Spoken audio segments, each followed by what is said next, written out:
ezi onye nwe anyị na Chineke nna nke pụrụ m ihe niile, Chukwu okike abịa ma bụ onye anyị na-efe na-agọzi aha nsọ ya, onye ọbụla naanị ya na-achị, onye mmụọ na mmadụ na-erubere isi, onye ọbụla naanị ya bụ ọkaka.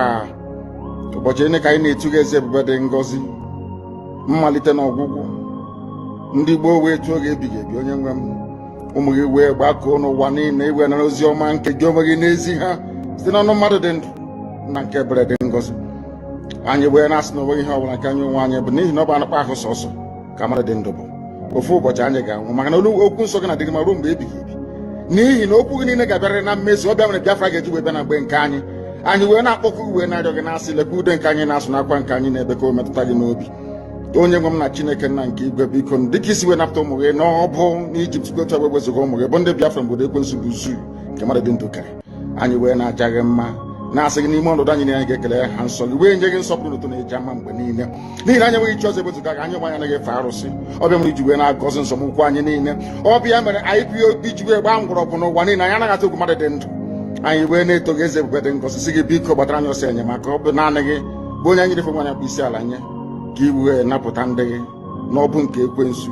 Anyị wee na-enye gị ofe na nsọpụrụ na ija mma, na-asị lekwa ka ndị iro anyị niile ka kasị wee baa ha ọnụ, ha wee daa hapụ ikonye ọzọ. Obodo ekwensu bụ zu ala nwekwa n'ihi eze ebube dị ngọzi. Anya ọnwa anyị bụ ụmụ gị wee na-akpọkọ ha nsọ gị, na-asị na enweghị chi ọzọ egwezuga gị. Anyị wee na-aja gị mma, wee na-eto gị, na-asị onye kere ihe niile kere eke mana nwe onye kere na n'otuto niile na nsọpụrụ niile na ịja mma niile site n'ebighị ebi mara ebi ka a na-arịọ gị. Ise ise ise. Wow. Please, if you're watching, you need to share this program, because I just stumbled upon a breaking news right now that is very, very important and will be very useful to us and for us. Very, very important and will be very useful for us and to us. So please, if you're watching now, just be hitting the like button, especially for those of us in the United Kingdom.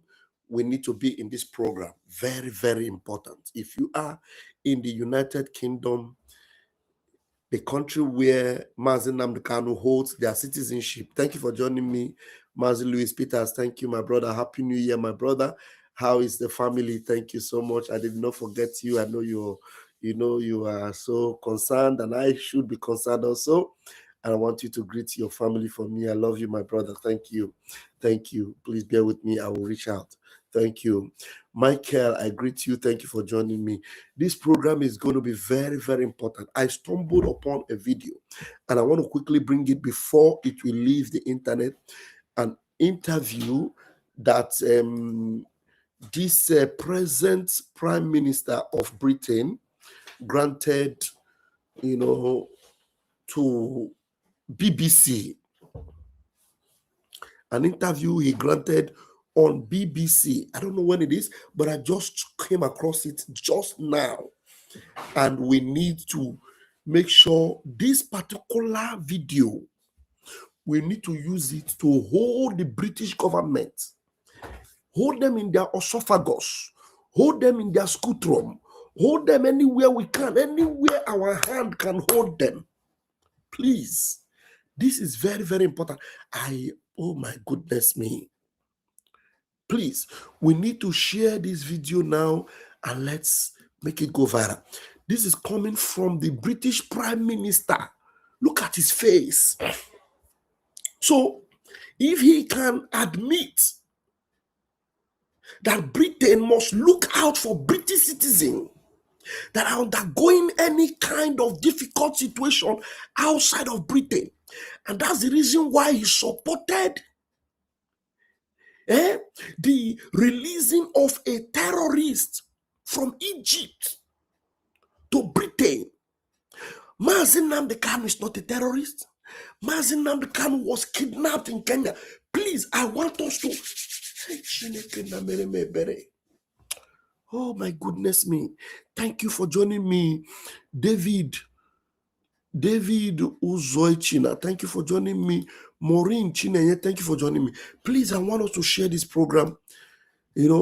There are many things. Even the title tonight is just different because I was about to, for us to mock Gumi and for us to tell the whole world that, look, Nigeria is falling down. Gumi is on the run. But while I was trying to go into that topic, as I opened my Twitter, I saw this video. As I just opened my Twitter, I saw this video and I said, goodness me. Where was I when this news? I didn't, I've been busy all day anyway, domestically, but I never knew that this interview was granted.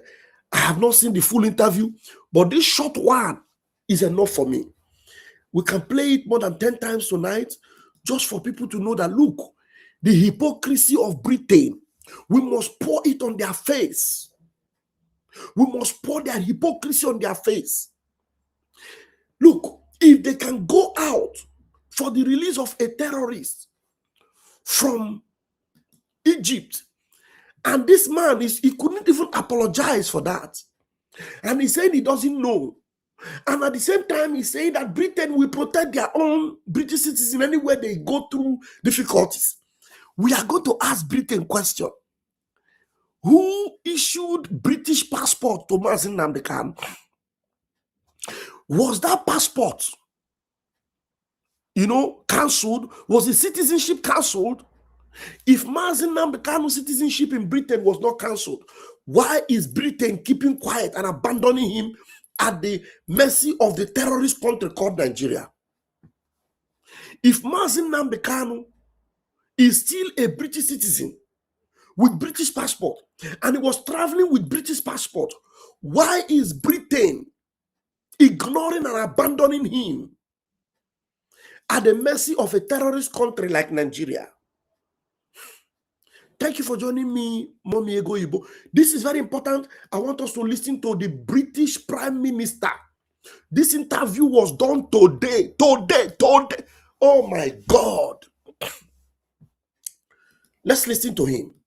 I mean, even just in the last few days, I wonder, are you sorry that you wrote you were delighted that a British Egyptian activist, Ala Abdel Fattah, was back in the UK when he'd previously said killing any colonialists, especially Zionists, was heroic? He also said there was no genocide against the Jews by the Nazis. Are you sorry you welcomed him back to the UK? Those comments are abhorrent, and I condemn them utterly. But so let's be really clear about that. As I made clear, I didn't know about those comments at the time of welcoming Al-Fattah to this country. But what I would say, just stepping back from it, Laura, is, as you know, with consular cases, one of the jobs of the British government, all British governments, not just this British government, where someone is being treated in an improper way in another country, if they're a British national, is to take action to try to alleviate that situation. And that's why I acted in this case. And actually previous prime ministers. Did you people hear that? Did you people hear that? As a consular case, one of the major issues, one of the major responsibility of British government is to make sure if a British national outside of Britain is having any situation, that they will come for that person. And they came based on that principle. This man who is already aware that Abdel Fattah is a terrorist, he's denying he doesn't know. He said that's the reason why they went for him. I am now asking, British national you are talking about, is Nnamdi not a British national? Can somebody join me in asking the British Prime Minister, asking him this question? He granted this interview today on BBC. I will take it back to start from the beginning. I mean, even just in the last few days, I wonder, are you sorry that you wrote you were delighted that a British Egyptian activist, Ala Abdel Fattah, was back in the UK when he'd previously said killing any colonialists, especially Zionists, was heroic? He also said there was no genocide against the Jews by the Nazis. Are you sorry you welcomed him back to the UK? Those comments. Now, are you sorry you welcomed Abdel Fattah back to the country? A man who said killing the Zionists is something that is good. And you said you were delighted to have him back in Britain. Now they're asking him on BBC, are you sorry about that action you took to welcome back a terrorist or a terror sympathizer back into UK? Someone who is delighted in murdering Jewish nationals. Someone who wrote and made posts about terrorism against British people and against Jewish people. They're asking him, are you sorry? Let's go. Please, I want us to focus so that you will know what I'm doing. If you are in the UK, this video is for you. You need to share this video. You need to copy this particular part.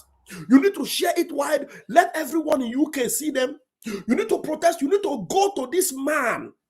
Petition this prime minister and ask him, if your law it is to protect British nationals outside of Britain that are having issues or being treated badly, was Mazi Nnamdi Kanu treated nicely? Or is he being treated nicely even presently? You need to be asking this man this question. Look, let's play this thing. I mean, even just in the last few days, I wonder, are you sorry that you wrote you were delighted that a British Egyptian activist, Ala Abdel Fattah, was back in the UK when he'd previously said killing any colonialists, especially Zionists, was heroic? He also said there was no genocide against the Jews by the Nazis. Are you sorry you welcomed him back to the UK? Those comments are abhorrent. Those comments are appalled. Those comments are terrible. He's saying those comments, what is that exact word? Welcomed him back to the UK. Those comments are abhorrent. And I condemn them utterly. But He condemns those comments as he says, okay, let's go. Be really clear about that. As I made clear, I didn't know about those comments. He said he didn't know about them, but we have evidence that, he even represented, Osama bin Laden's second in command in Europe, but he said this one, he didn't know about it. Okay, well, let's continue. At the time of welcoming Al-Fattah to this country. But what I would say, just stepping back from it, Laura, is, as you know, with consular cases, one of the jobs of the British government, all British governments, not just... One of the job of British government, all British government, not only his government, one of the job of British governments, please, I know some of us, even me, I'm finding it difficult to hear what he's saying because the accent is very terrible, but I need to listen very, very well, okay? All British governments, not just this British government, where someone is being treated in an improper way in another country if they're a British... When someone is being treated in an improper way outside of Britain, when someone is being treated in an improper way, okay, the responsibility of British government, all right? Being treated in an improper way, and it's not just this British government, where someone is being treated in an improper way in another country if they're a British national. If they are British national, if someone is being treated in an improper way, if they are British nationals, please, I want to repeat this in several times so that it will sink in. Consular cases, one of the jobs of the British government, all British governments, not just this British government, where someone is being treated in an improper way in another country if they're a British national, is to take action to try to alleviate that situation. But I'm not... And that is to take action to try and alleviate that situation. When someone is being treated in an improper way, especially if that person is a British national, is to take care of that person, and alleviate that situation. Take it back. Laura, is, as you know, with consular cases, one of the jobs of the British government, all British governments, not just this British government, where someone is being treated in an improper way in another country if they're a British national, is to take action to try to alleviate that situation. But I'm not and that's asking why I about acted that. in this case. I'm actually, asking... previous prime ministers acted in exactly the same way in the actions they took to try to get him released, because that's what happens in consular. Even previous British prime ministers acted to try to get him released, and this one is the one that succeeded.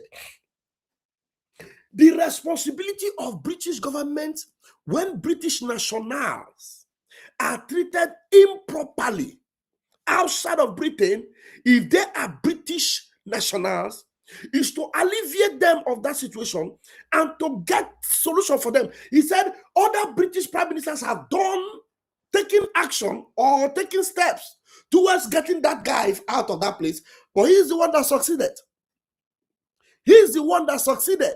Now the question to this man is, if this is your rule, if this is how you go after British nationals, what happened with Mazi Nnamdi Kanu? Was Mazi Nnamdi Kanu treated in a proper way?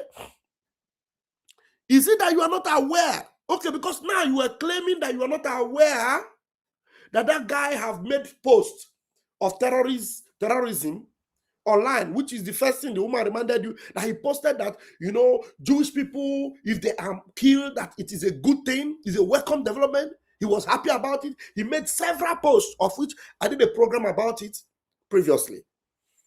So now, you claim that you were not aware. Are you also going to tell us that you are not aware about Mazi Nnamdi Kanu's own? That he was kidnapped in Kenya? The United Nations courts have given Mazi Nnamdi Kanu freedom. They have commanded and requested that the Nigerian government should free him. Please let me take my seats a little bit higher because I'm sitting in a very low. So, the United Nations have seen into the case of Mazi Nnamdi Kanu and have set him free and have said that they should release him unconditionally. Mazi Nnamdi Kanu had won the Nigerian government in their own court, and they were supposed to pay him. They were fined for all the evil method of Mazi Nnamdi Kanu. Yet, the Nigerian law system, they set aside all those judgments and they called a Janjaweed, infested lawyer, a Janjaweed recruited lawyer to pass a judgment and sentence him to life imprisonment. So if you were not aware, we need to remind you now, Mr. Prime Minister. So this man is not popular anymore in the UK because of this action. So something that should make him more unpopular or popular should be this Mazi Nnamdi Kanu's case. Because if he should invite or allow a terrorist back into the UK, but ignore a British citizen who is law-abiding, ignore him at the mercy of a terrorist country like Nigeria, then I wonder the kind of law or the kind of justice system they're operating in the UK. If you have a law to protect every British national who is being treated badly outside of UK, and now it comes to the case of Mazi Nnamdi Kanu, you ignore or you just act as if nothing is happening. I am going to play it from the top to the bottom again, so that please, if there's anyone that needs to record, take your phone and record this in full.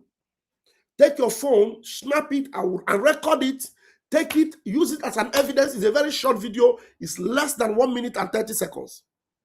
It's not up to 2 minutes. 1 minute and how many seconds? Let me see. Very short. Very 1 minute 30 seconds. That's what it is. 1 minute 30 seconds. So we're going to play it again from the top. And please record this thing.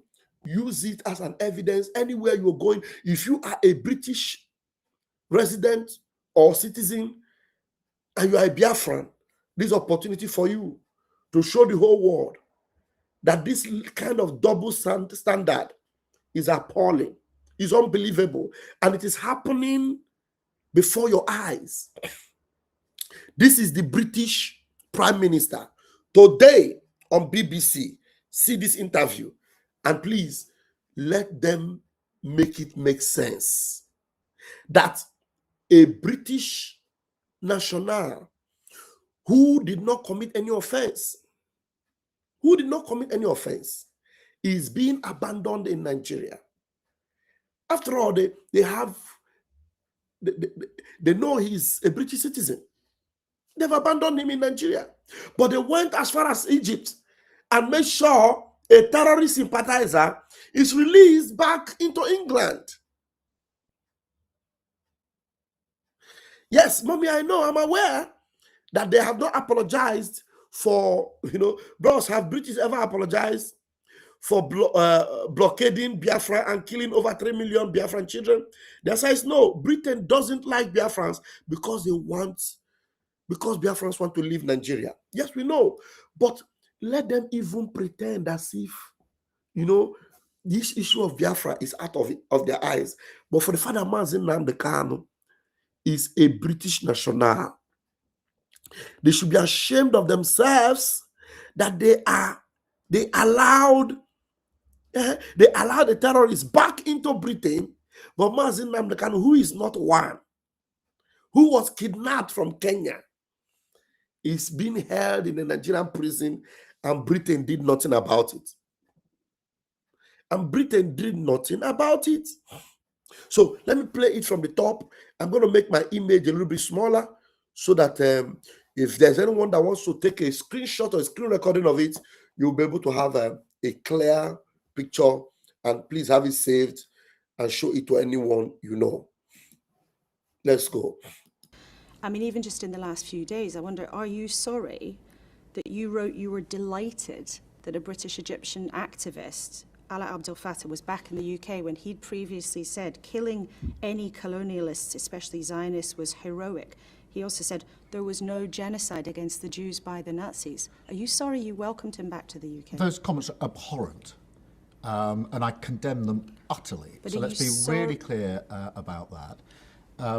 As I made clear, I didn't know about those comments at the time of welcoming Al-Fattah to this country. But what I would say, just stepping back from it, Laura, is, as you know, with consular cases, one of the jobs of the British government, all British governments, not just this British government, where someone is being treated in an improper way in another country, if they're a British national, is to take action to try to alleviate that situation. And that's why I acted in this case. And actually previous Prime Ministers acted in exactly the same way in the actions they took to try to get him released, because that's what happens in consular cases. But it's almost impossible to understand that no one in the government had bothered to check what he'd said before, and then that the Prime Minister of this country says he's delighted to welcome somebody back who'd expressed those views. Are you sorry you did? Well, of course I regret that, and your point that somebody in government should have known is one I've made myself to the appropriate team, because I do think I should have been made aware, and I wasn't made aware. Did you guys hear it? So a word is enough. Not too much talk. You have seen it.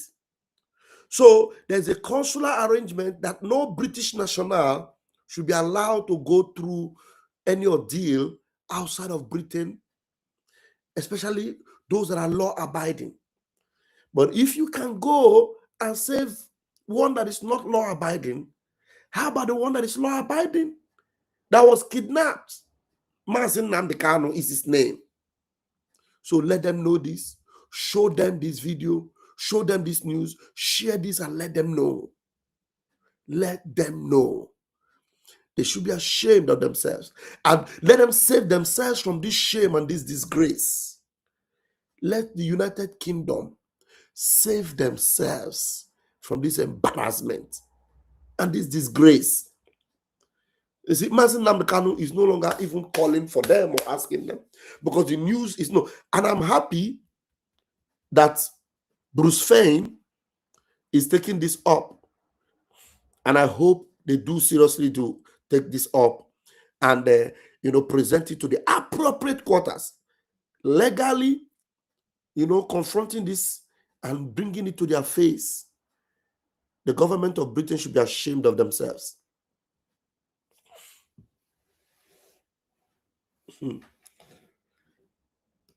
When we say Britain will never let Biafra go and will never help MNK.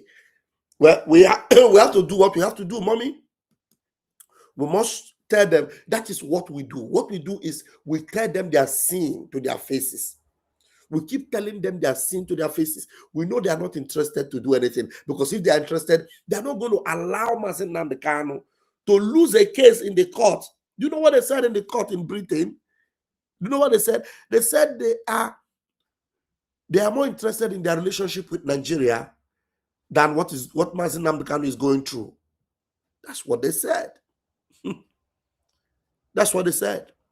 That they are more interested in the relationship they have with Nigeria than what the British citizen is going through at the hands of Nigeria. They should be ashamed of themselves. Anyway, so this was not my topic. I just bumped into it and I decided to bring it to you. Yeah. I decided to bring it to you so that you will see that every day their hypocrisy is smelling like a dead rat. Britain hypocrisy is smelling like what? Like a dead rat. Smelling. So they should be ashamed of themselves. Now, we have a question for Gumi. We are aware already that Gumi is running. Now we have a question, Gumi. Where are you running to? Gumi, where are you running to? Gumi, where are you running to? Let me bring the video. Yes, let's see. Gumi Ebeke Naga, where are you running to? Hey, Gumi. Do you know that Gumi have deleted all his posts? Wait, blast at the video. I go first play with that video first. Let me first of all play the video. Let me first of all bring the video. Yeah. Let me bring the video. Please, for those of you that are not aware yet, we have the Twitter handle for the Ministry of Information, my own department. We have our own Twitter handle that every one of you should follow. In case you didn't know, all you need to do is this is the Briggy Ministry of Information. By the grace of God, as the Minister of Information, I will be making most of my posts from on this page. Briggy Ministry of Information and Communication and Media. So if you are not yet following us on that page, because most of my posts I will also be posting here. So this is the official Twitter handle, the official Twitter handle of the Department of Information. All you need to do is just go type at BRGIEM, B with capital letter, then arrow small letter, G small letter, I small letter, E small letter, then M capital letter, at BRGIEM. That's the username. Just put that on Twitter and then you have it. Then follow, okay? Follow. And today, this was officially inaugurated, this page, and then already we have close to 50 followers in less than how many hours. So it shows that Biafrans are already coming in here, they're trooping in. So please get in there and follow us. Let's listen. Gumi, why are you scared? Why Gumi is scared. Okay. I'm playing this video from our Twitter handle. So for you to know that most of my posts now, even if I post in my personal handle, I'll make sure I post here first before it gets to my personal handle. So I will first of all make the post here before you will see it in my personal handle. So anything that's coming from the government, any message from the Prime Minister, any official message from Briggy, you will have it from that particular platform. So let's go. Wait, I noticed something last night. Why is Gumi running? Gumi, why are you scared? So after the bombing or invasion of Venezuela by the President of America, Gumi has started deleting his posts, all the comments he made about America invading Nigeria, and everything he said about Trump. Shehu Gumi has started deleting them. My question is, why is he running? Why? Anyway, I noticed something about the situation room where Trump and his team were watching, where they were watching the invasion, the aircraft, the bombing, and everything. If you look at the screen very well, you see that they opened Twitter down. They were watching what people were saying on Twitter, meaning that if you tag Trump or anything you talk about Trump or tag White House on Twitter, they will see it. There's high probability that they will see it. So, Shehu Gumi, maybe he noticed that, the arresting of Venezuela president is a step or is a sign that him, Shehu Gumi, It's not safe. can, or there's probability that one day they feel a kaboom in the north and Shehu Gumi will vanish. So he don't notice him. Baba go dey delete all him posts. Since America can do it in Venezuela, they can also do it in Nigeria. No, I didn't say that. I didn't say that. What do you think?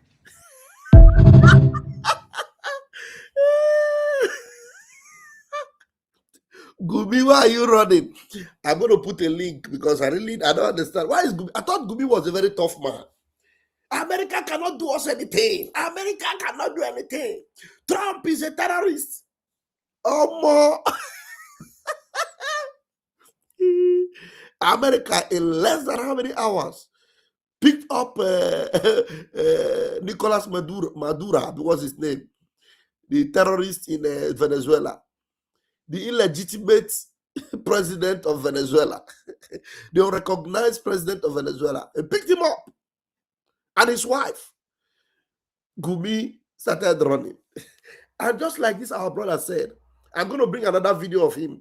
You know, our brother said, when Gumi saw that America president and the Secretary of State, Rubio, and the commander of war, as they were talking, behind them, they had Twitter. So every tweet you are making about Donald Trump, any tweet where you tag Donald Trump, they're seeing it. Oh, Chineke Nanle. Like Gumi Kawa. Gumi Kawa. Gumi don't go delete all the posts. The fear of Donald Trump is the beginning of wisdom. The fear of Donald Trump is the beginning of wisdom. Gumi Kawa. Gumi said, "Not be me, oh. Jump and pass, Gumi. You cannot jump and pass." So I have put the link here. Can somebody come and tell us why Gumi is running? Anyone that is against Biafra, direct, may you be put to shame. He say. Thank you so much, Raphael Chidera. Please, I have put link. I wish anybody can come in and tell us why Gumi is running. I don't know why Gumi is running. And do you know one beautiful thing?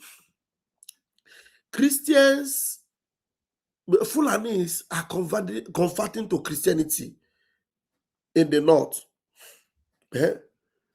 Fulanis are converting to Christianity in the north. Fulanis. Gumi with all your boo-boo yaya and all your lie, everything. You see how you lose? Look, Nnamdi Kanu said something. He said, we always win. We always win. So let me pin the link. I put it. I don't know wherever you are, just come in. It will be good for you to just, let's have a conversation tonight. If there's anyone that has something to say, it's a pleasant time to say it. So please, let's come in and let's ask Gumi, why are you running? Why they run? Let me repeat this one from this our brother, and then I will go and play another one. Wait, I noticed something last night. Why is Shehu Gumi running? Shehu Gumi, why are you scared? So after the bombing or invasion of Venezuela by the president of America, Shehu Gumi has started deleting his posts, all the comments he made about America invading Nigeria and everything he said about Trump. Shehu Gumi has started deleting them. My question is, why is he running? Why? Anyway, I noticed something about the situation room where Trump and his team were watching, where they were watching the invasion, the aircraft, the bombing, and everything. If you look at the screen very well, you see that they opened Twitter down. Okay. They were watching what people were saying on Twitter, meaning that if you tag Trump or anything you talk about Trump or tag White House on Twitter, they will see it. There's high probability that they will see it.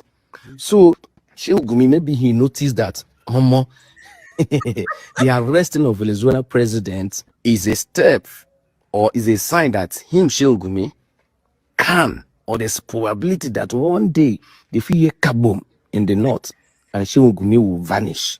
So he don't notice him. Baba go they delete all him posts. Since America can do it in Venezuela, they can also do it in Nigeria. No, I didn't say that. I didn't say that. What do you think? Gumi, why are you running? Waiting, they pursue you. He's deleting his post now. Let me show you another video. They say he's deleting his post. Gumi is afraid. He's deleting his post. Sultan of Sokoto himself, they said that one don't run too. Nobody knows where he is. So Shehu Gumi. Okay, hold on. I'll bring this one because I'm bringing you from Facebook. I'm bringing it from Facebook.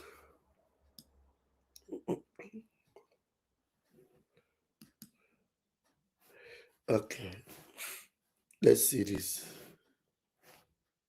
So Shehu Gumi is crying out again. You know, I told you guys on early morning of 4th of January 2026 that Shehu Gumi started deleting his post because of, you know, the what happened to Venezuela president. And again, he's crying out again, stating that some big officials in Abuja told him that he has been targeted to be eliminated by US airstrike. Airstrike, something say they don't target him, that the US want to eliminate him. So he got information from a reliable source in Abuja. So now he's crying out that northern elders, Islamic, Islamic leaders and all that, they should speak out. They should not allow this to happen. That the US targeted him, or they've said they've targeted him as the leaders of Boko Haram, or one of the leaders of Boko Haram. And they cry out. You know, I remember he's the same person that said that the Boko Haram or bandits, that they are human beings too, they deserve the right to live. Now, why is this sketch? Now, let me now also tell you that that information might be wrong, because they say person wey bullet the key, no, they hear the sound. And dog wey won't pick die, no, they perceive shit again. So I wonder how the official of Abuja go pick here, say they won't eliminate Shehu Gumi, and then go pick here. He no go hear him, because even the Venezuela president Maduro, he no hear him. He know, although he knew that something like that go happen, but boom, pew, they come pick up. And now, once a president is now a prisoner in another country, so dear Shehu Gumi, no fear, no fear. Remember you said what America did to Nigeria cannot go unpunished. How far? So Shehu Gumi is crying out again. You know, I told you guys on early morning of 4th of. Thank you, sir. Thank you very much. You see, with all the mouths, do you know that it is Sheikh Gumi that was telling Nigerian government to equip Igbo youths to go after IPOB? Sheikh Gumi. He didn't ask them to equip Muslim youths to go after Boko Haram, but he said they should equip Igbo youths to go after IPOB. And what is IPOB? IPOB are indigenous pro Biafra, not armed. He didn't even say equip them to go after ESN. That time when they had ESN, or equip them to go after Biafra Liberation Army. No, that they should go after IPOB. How does it mean? That means anybody that says I'm IPOB, that they should equip Igbo youths that they have paid money to attack them. That's why they littered the whole of Igbo land with soldiers and police that were molesting, kidnapping, raping, and arresting our youths. that same Gumi now is running. Let me remind Gumi that nobody is running in Biafra land. Nobody is running away because of Donald Trump in Biafra land. Nobody. Even in Kaduna, the citizens of Kaduna, the citizens of Zamfara, even citizens of Borno, Sokoto, they are not running away because of Donald Trump. They are not running because they know that Donald Trump is not coming for them. So the question to you, Gumi, why are you running? And now another question is, who is this official? You see how they leak things to terrorists? So whenever they even say they want to go and attack terrorists, somebody will always leak the information to the terrorists. I don't even know when Gumi became the target of American government, except if his name is on the list of those that are sponsoring terror. That is why he knows, or that's why his name is mentioned. Because the only people that American government will be targeting are those whose names are on the list of those that sponsor terror. And funny enough, some of the people in government that think because they're in government, they are secured. If your name is in that list, my friend, you better start running like Gumi. If your name is in that list, that America already knows, those that are sponsoring terror, if your name is in that list, you better kiss your land goodbye. Yes, because you will not be spared. So Gumi knows that now Donald Trump is not joking. It's not about coming on social media and calling Trump. Now you are deleting your post. You are deleting your post.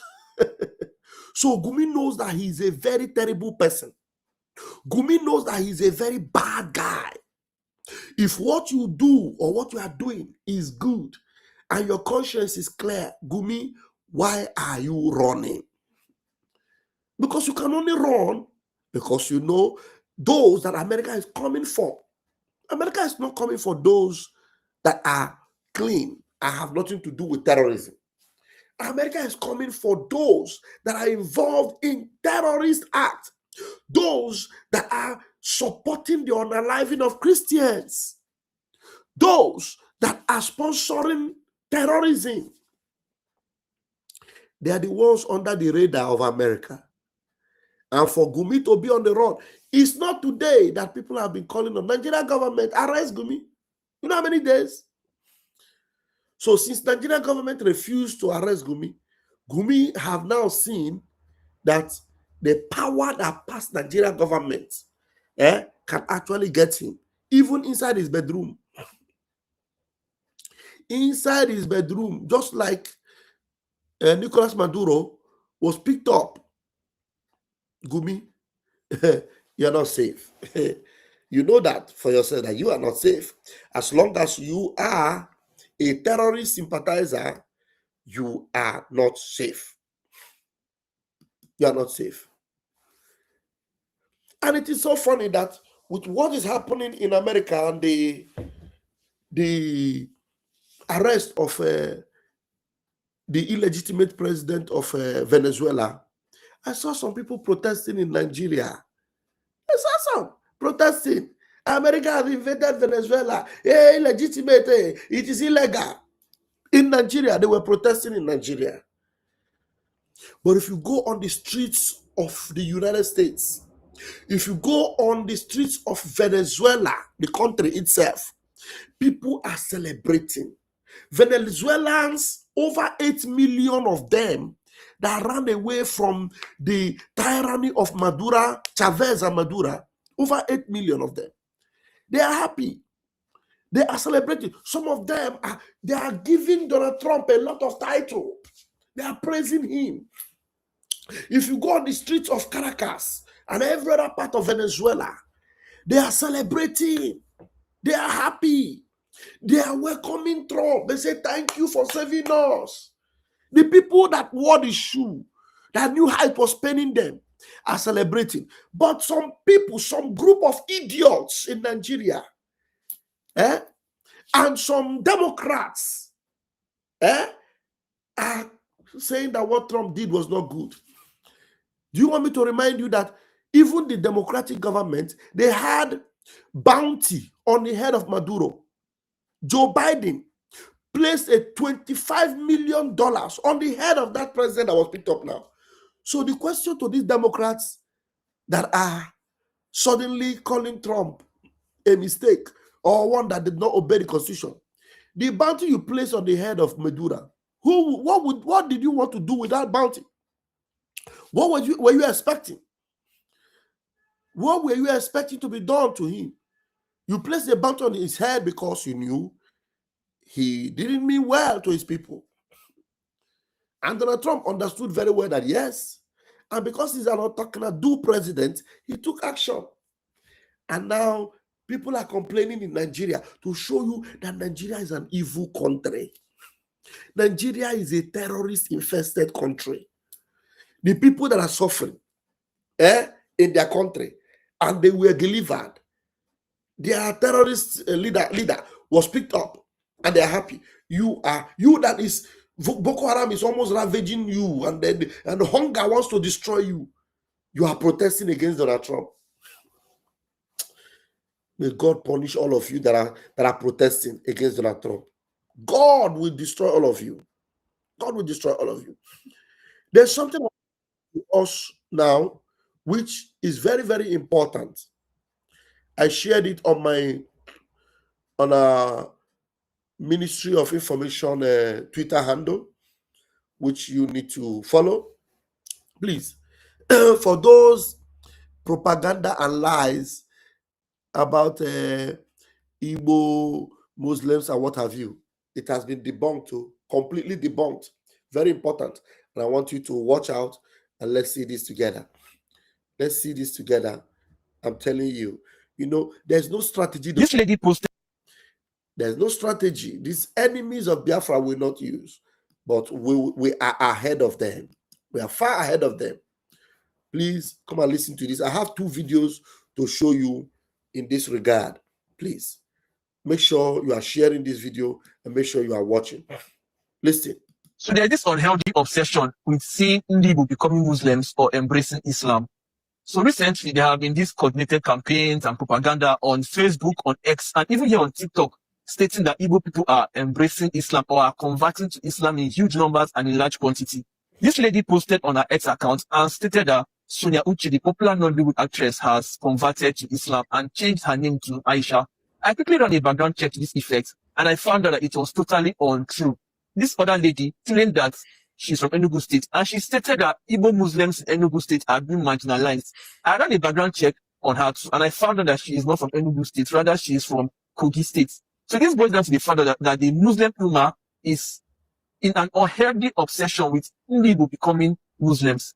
I don't have issues with anybody converting to whatever religion they want to convert. But the truth of the matter is that Igbo culture and Islam are not compatible. They are 2 opposites. Did you see that? Their propaganda have been busted. I told you people that I don't want to waste my time in that issue of Igbo Muslim because I knew it was already dead on arrival. Another of our beautiful sister, did another search, and here she comes with her own analysis. Claimed to be an Igbo. This lady here came on X, that is on Twitter, and claimed to be an Igbo Muslim lady. According to her, she goes by the name Misra, Abi Misari. I don't even know and I don't care. She's Igbo and she's a Muslim. She uploaded pictures of her in Muslim attire and even the iconic Igbo Isiago. She went on to say that Islam is ready to stay in Igbo land and also called out her fellow Igbo Muslim ladies. My darlings, it wasn't even up to 2 minutes and everywhere caught fire. And all those northern Muslim men and Yoruba Muslims were praising her and encouraging her to be strong in the strength of Allah. The Mumu Onyoshi was very happy. She was rejoicing and collecting thank you up and down. But my darlings, follow me. We are heading somewhere. Surprisingly, our Igbo Twitter warriors did their diggings and found out that the Misra lady is not Igbo. Abi Misari, I don't even know. She is a Yariba Muslim girl who is obsessed with Igbo, that she had to lie and deny her people just to claim Igbo and push their nonsensical agenda. Her real name is Ayola, and she is from Oyo State, and a Yoruba Rono bigot on Twitter. Even when she was exposed as an inveterate liar, the Ekuke kept on denying her Yoruba people. Now, this girl, she was denying that she's not Yoruba, that she's Igbo. To fear, God forbid that I deny my tribe. Oh! Now, this is the extent these guys go to push their nonsense Igbo Muslim agenda, just to rope Igbos into their malicious plots. But Mbano, not on our watch. We will match them energy to energy and fire for fire. You know one thing about Igbos? We are always on our lane. We didn't mind our businesses on a regular. But if you come for us, we go handle you kajawarawon. We go go lage kahapacha wong and you get equity. Thinking about it. I have Allah. What are you people doing? You think we'll just sit down and watch you guys come to Islamize us as in the Oluku? See, Muslim, Northerners, you guys don't like the Igbos. The Yaribas always cry. When you guys always cry wolf whenever we Igbos want to break away from Nigeria. Hausa is the same thing. You guys have all of these things are coming out because there is internet. During those days in Kano, Kaduna, every Eke market day they are burning Igbo shops. Now it is the turn of the Yaribas, and I will say me challenge how you guys have planned and you know, carried out your own plans. Now it's the turn of the Yaribas, and you guys want to come and bring in Islam, a Muslim to us, so that you guys think we are fools? You think we are fools? Come on, go and sit down. See, Igbos will never be okay. Go to Enohia. You know Enohia? I schooled enough Igbo. Go to Enohia. As at then, about 70% of Igbos there were Muslim, but now they've all converted. The person that was supposed, the Shaykh that was supposed to be the head of the Islamic school, the children, all of them don't turn back to Christian. See, every Igbo man is spiritual, and there is no spirituality in Islam, so we cannot and can never be Islamized. Dear Yariba and other Muslims, go and practice your religion in peace and leave the Southeast and South the hell out of your nonsense. Those two are Igbo strongholds, and our sister tribes like the Urobos, Isoko, Efik, Ibibios, Ijaws, and Cross River clusters of tribes are looking up to us to prevent Islam from encroaching into their lands. Yes, those of you claiming Igbo Muslims are majorly Igalas and Yaribas who are obsessed with the Igbos, that you have to betray your own identity just to be Igbo. Are you guys not ashamed of yourselves? Chineke na parakwa tuleo.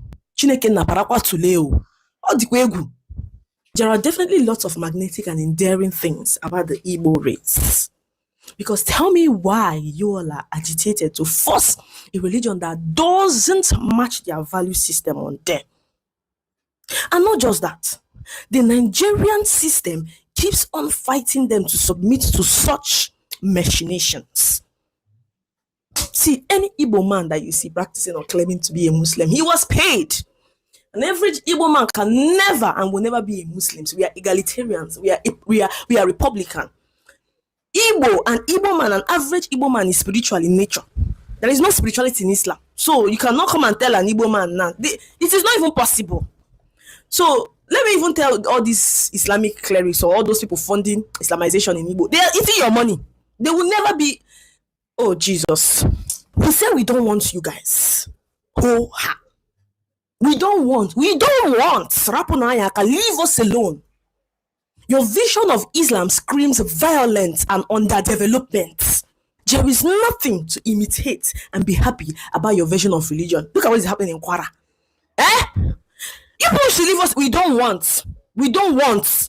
I see all of this as a form of gaslighting, possibly meant to stir up Islamic emotions in the Southeast, especially because forced or aggressive conversation has not worked in Igbo land.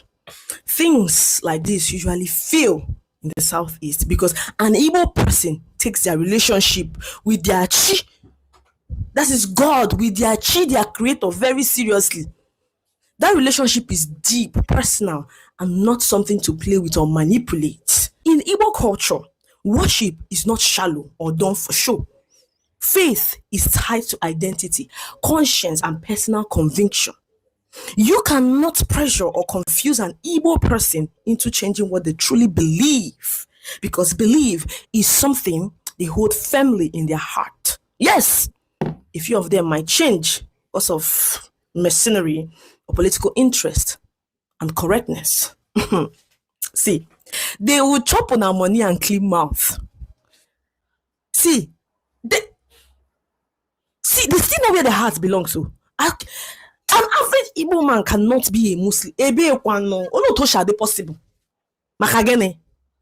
You guys are playing on. And it is also disturbing to see someone like Ayola, clearly a Yoruba name, trying to present themselves as Igbo in order to mislead the public. That kind of false identity only weakens trust and exposes the real intention behind such message. Across Nigeria, from the south or the north, you rarely see people openly bragging about being Christians or traditional worshippers, or making loud claims that their religion has come to stay. That kind of talk is unusual because religion at its core is meant to be a personal relationship between an individual and their God, not a tool for public competition, propaganda, or intimidation.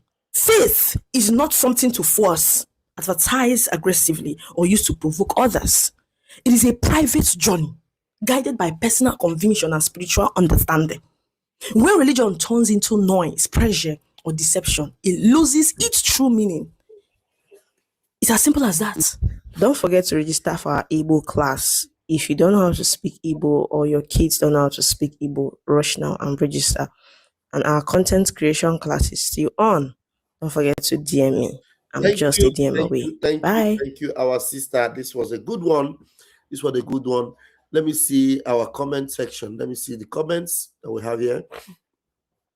Yeah, Raphael said, anyone that's against Biafra, direct or indirect, may you be put to shame. He said. And Eze said, the tiger said, how I wish if I had saved those Gumi's posts. I'm sure you want to talk about Gumi. Yeah. I have another video I'll bring to you from another Yoruba guy. I'll bring another Yoruba guy that busted this other girl that is talking about Igbo Muslim. I'll bring it to you right now. The Yorubas truly do not like themselves. It was Awolowo that started the effort to unite them through a common political ideology, which Tinubu stands for. It is obvious from Ekiti Parapo War.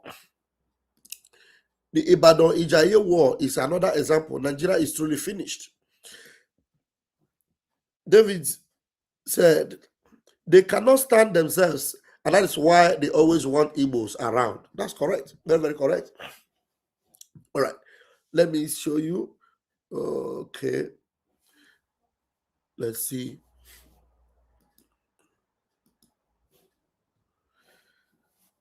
Okay, 1 minute. I have to remove this. Please make sure you follow our official handle.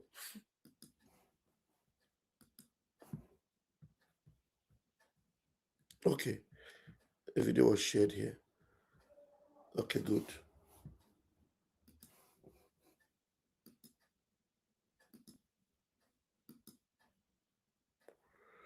All right. They've been busted again. Oh. That same girl that have been shouting all over the social media. Igbo Muslim. Her own people have busted her. So we are waiting for it. After the video I made on this girl, this fake Igbo Muslim girl, that she's been brainwashed, being properly cajoled to do all these things that she's doing. I received a number of threats. Hold on, sir. After the video I made on this girl, this fake Igbo Muslim girl, that she's been brainwashed, being properly cajoled to do all these things that she's doing. I received a number of threats from Ilorin Muslims, Yoruba Muslims in Ilorin, telling me they are filing litigations that I'm speaking against Islam and all of that. I just laugh. We are waiting for your litigations. And those threat message has been compiled, sent to appropriate organization across board. So we are waiting for it. Now back to this girl. Did you see the people that gave that are filing litigation against him? Ilorin Muslims. Ilorin Muslims. What comes to your mind? Remember, Ilorin is where you have the Fulani, where they have taken over Yoruba land. The part of Yoruba land that have been taken over by Fulani is where? Ilorin. And those same Ilorin Muslims are the ones that said that this guy, he opened his mouth and told them that this girl is fake. This same girl that have been busted now, that she is not even an Igbo. She is from Yoruba land. And she dressed as an Igbo, calling herself Igbo Muslim. Going up and down telling people that Igbo Muslim, that the Igbo people, that the Muslim Igbos that are converted to Muslim, that they are suffering, they are fighting them in the Soka, that creating narrative that will cause more confusion. In the midst of Christian genocide going on, then they start the propaganda of Igbo Muslim. And it's coming from Yoruba land, Ilorin, Fulani connection. And this young boy, whom I believe might also be from Yoruba, told the girl that you are fake. You are fake.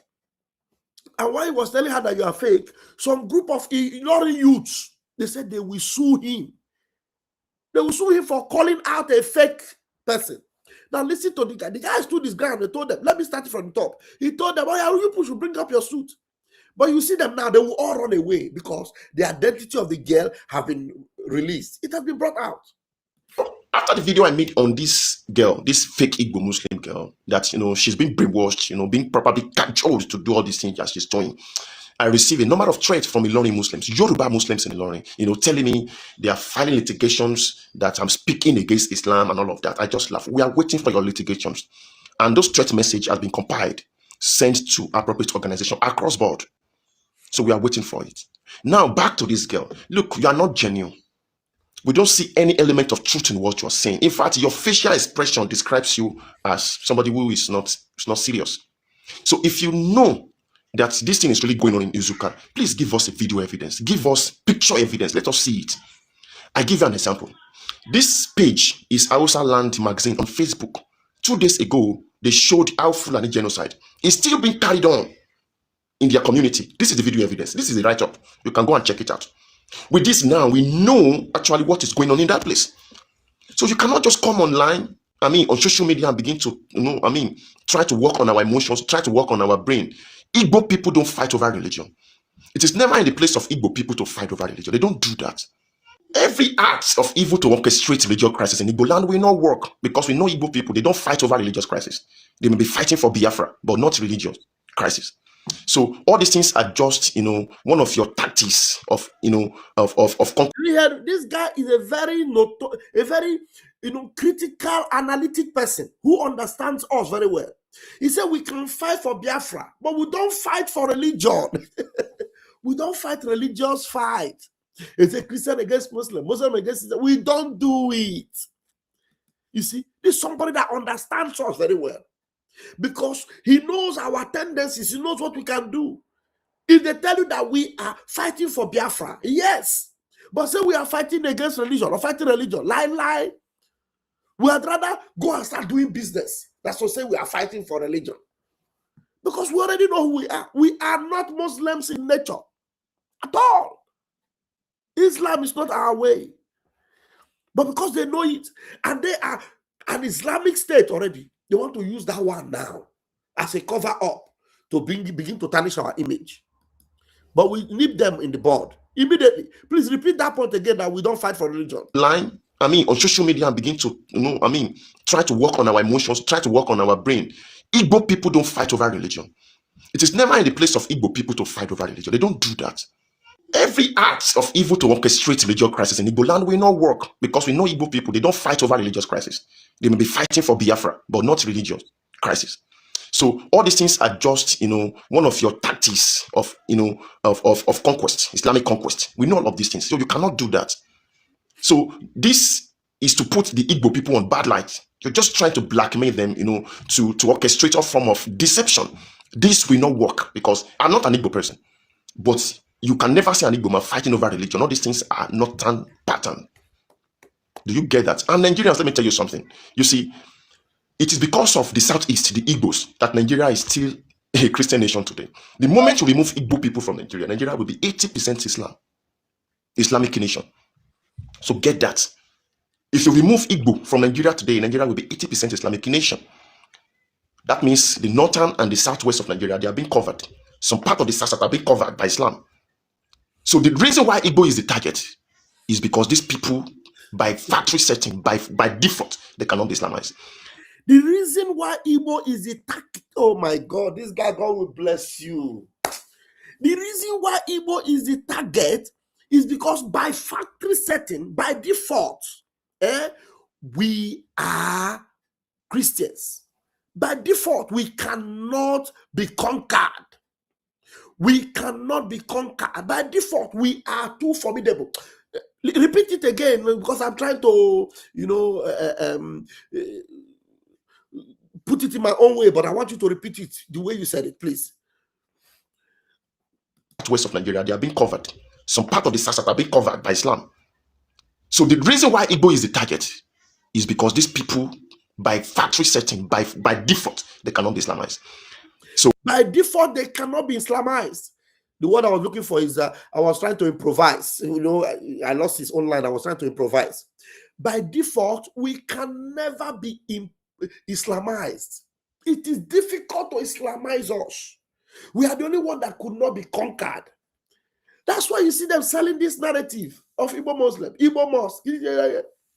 Even though they went to Abakaliki and built the highest mosque in Abakaliki, yet we refuse to join them. We refuse to join them. We refuse to join them. So get that. If you remove Igbo from Nigeria today, Nigeria will be 80% Islamic nation. That means the northern and the southwest of Nigeria, they are being covered. Some part of the south are being covered by Islam. So the reason why Igbo is the target is because these people, by factory setting, by default, they cannot be Islamized.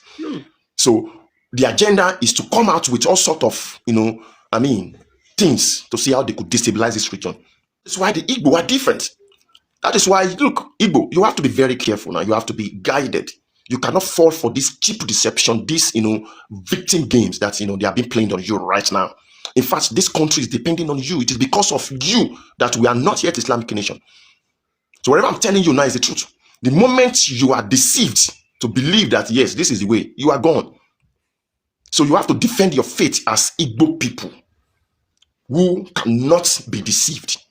Please. And it is on these premises, you see, that I was recently talking against Peter Obi. Peter Obi does not know what he wants. He's a confused man. Now he's working with the same people that don't like him, the same people that castigated him in the previous election. He's working now with the northern political elite. So that is why I just wanted Tinubu to remain in power. So let's forget about these political distractions, tax payment, all of that. I pay tax. My last tax payment was 75,000. So that one is not really my problem. My problem is the stability of the country. This country must be stable. Zola. Thank you. I don't hear your own. No, Zola. Let your country be stable. We are out of your country. We are out of your country. You're preaching. Don't do. Thank you for identifying us, for know who we are. Okay? Thank you very much. At least you know us now. You know us. Deal. Okay, let me quickly remove that before something else will come and show on my screen. And just in a minute. Let me switch the page.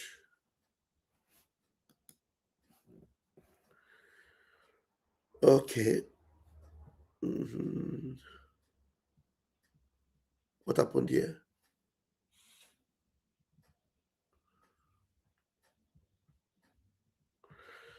Oh my God. When is this one?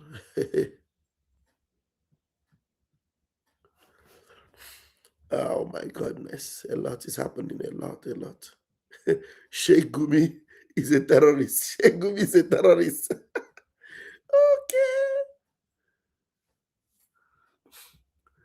Okay. We need the full interview. This full interview, I need it. I don't know whether this is.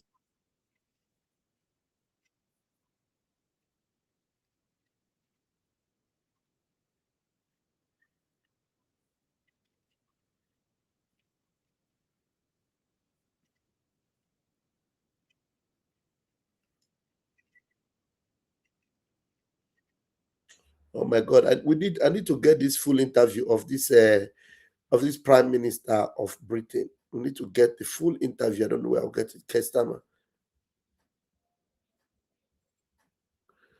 Kestama interview. We need to get it because they're just cutting it bit by bit here and there. The full interview is what we need to get. All right, let me bring. Let me go to my page. I'll go on my page, on my own personal page. Let me show you the face of the impostor. Let me show you the face of the impostor girl. The shameless impostor girl that they are using. The Fulani are using. Come and see her here. Look at her. Okay. Our famous so-called Igbo Muslim happened to be from Igala. Have you seen it? Our famous so-called Igbo Muslim happened to be from where? From Igala. Look at that. Igbo Muslim. You see? Look at how that's what they are using for the Igbo Muslim narrative. All right. This is my cannot want to choke Gumi. Want to choke Gumi to the last. Gumi, why are you running? Why are you running, Gumi? Why are you running? Now there's something important I want you to know. Already, this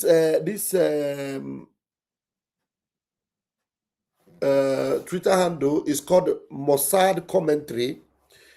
They are now getting seriously involved in what is happening in Nigeria. I happened to see their post 7 hours ago. I said to share it. Mossad Commentary.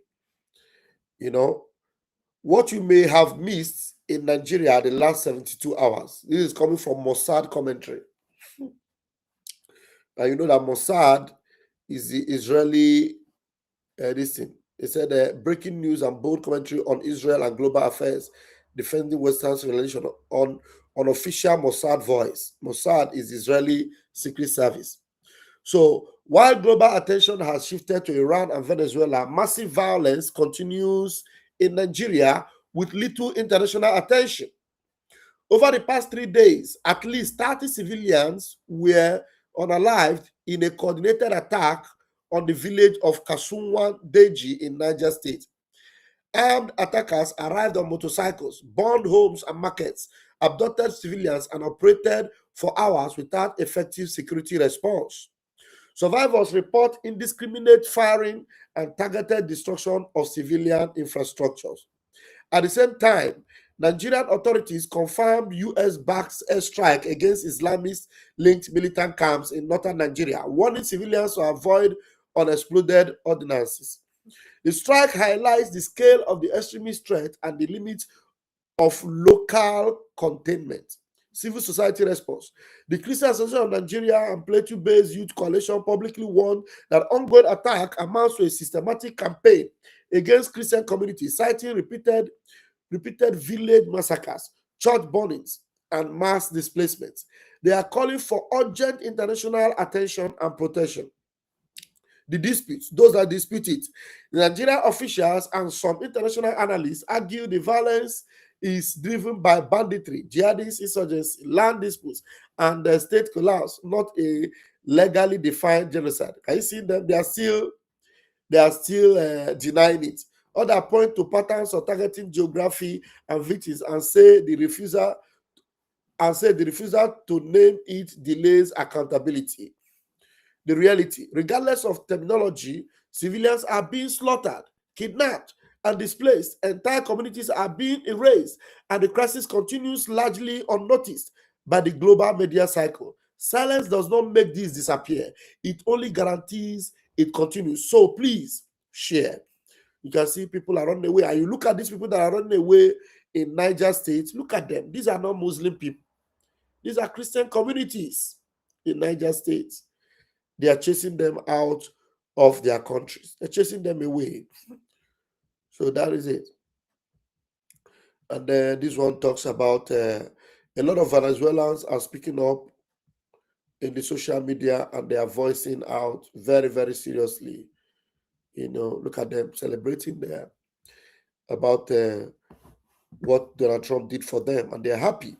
Venezuelans are happy, but in Nigeria, they are protesting.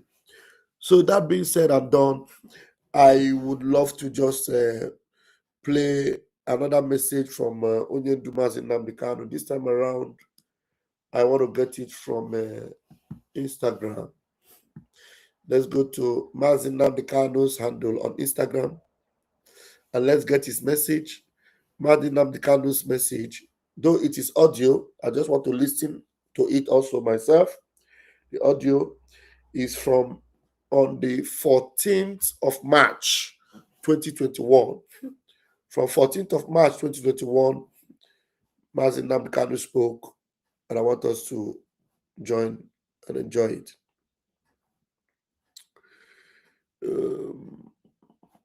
Okay. I'm sure some of you will love the music that will be playing on the background, because we remember that Mazin Nnamdi will always come up with this music, and then we always enjoyed it. So we're going to be hearing Mazin Nnamdi now. First and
Good evening, wonderful people, great Biafrans, wherever you are. On the face of this very planet, once again, we welcome you to our live lecture series here on this very day, the 14th day of March in the year of our Most High Elohim, 2021, with the time now standing at precisely 2 minutes past the top of the hour, 2 minutes past 7 p.m. in the blessed land of Biafra. Welcome to every one of you. Regardless of where you are, where you're living, where you're working, where you're domiciled, I say good morning, good afternoon, good evening, and good night to some of you, because this very broadcast is being listened to right across the surface of this very planet Earth. And as I welcome you, please endeavor to welcome other people as well. I can see that some of you are already on Instagram. Thank you very much. All of you who are there, Sydney or Febulam, Valentino, all of you who are listening via Instagram, I welcome you.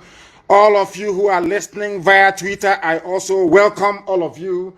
And I do believe there are some who are listening via YouTube as well. Radio Biafra FM in Biafra land 102.1. We are on satellite. We are on IPOB Community Radio. We are on Radio Biafra app. We are on tuning. We are everywhere essentially. It doesn't matter what Facebook does, we are everywhere. And I believe that somebody is streaming this very live content on my Facebook page because they have banned me and they don't want me to broadcast on my page anymore. They are terrified, they are afraid. The one entity the zoo is afraid of is IPOB. The one platform that drives them insane is Radio Biafra. And the one person that torments them all the time is Nnamdi. And we shall continue to do so. As I welcome you, please welcome other people. Good morning, good afternoon, good evening, and good night to all of you. Once again, wherever you are. This night is going to be explosive. It is going to be expository. It is going to be, should I say, an expose on the mindset of the Fulani Janjaweed in the zoo and those who are working for them from the south. After this broadcast this evening, If you do not wish to see an end to the damnable zoological Republic of Nigeria, believe you me, you are even less of an animal than I had thought before. Get your pen and your paper ready. If you do not have them, please, I'll give you some time to go and get it. It's very, very important that you note everything we are about to divulge this very evening, morning, or night, depending on where you are. Because right now, even in Asorok, they are listening. Everywhere. Those who haven't gone deaf and dumb yet, they are listening. Even people are hiding under their wives' wrapper, behind their wife's wrapper, I should say, to listen to us. Some have not taken an excuse. They have gone downstairs into the car to listen to Radio Biafra. If you go to Abuja now or to Lagos, the important parts, everywhere is at a standstill. People are waiting for this very broadcast earnestly. And this evening, we are going to preach the gospel of heaven as we have been mandated to preach. Chukwu Kikabiama is with us. And that is why, no matter what our enemies does, Biafra must definitely come. First of all, before we proceed, we are going to pray. But before we do so, I must announce who I am. I am Nnamdi, the leader of the largest mass movement on the face of this very planet Earth, Indigenous People of Biafra, IPOB.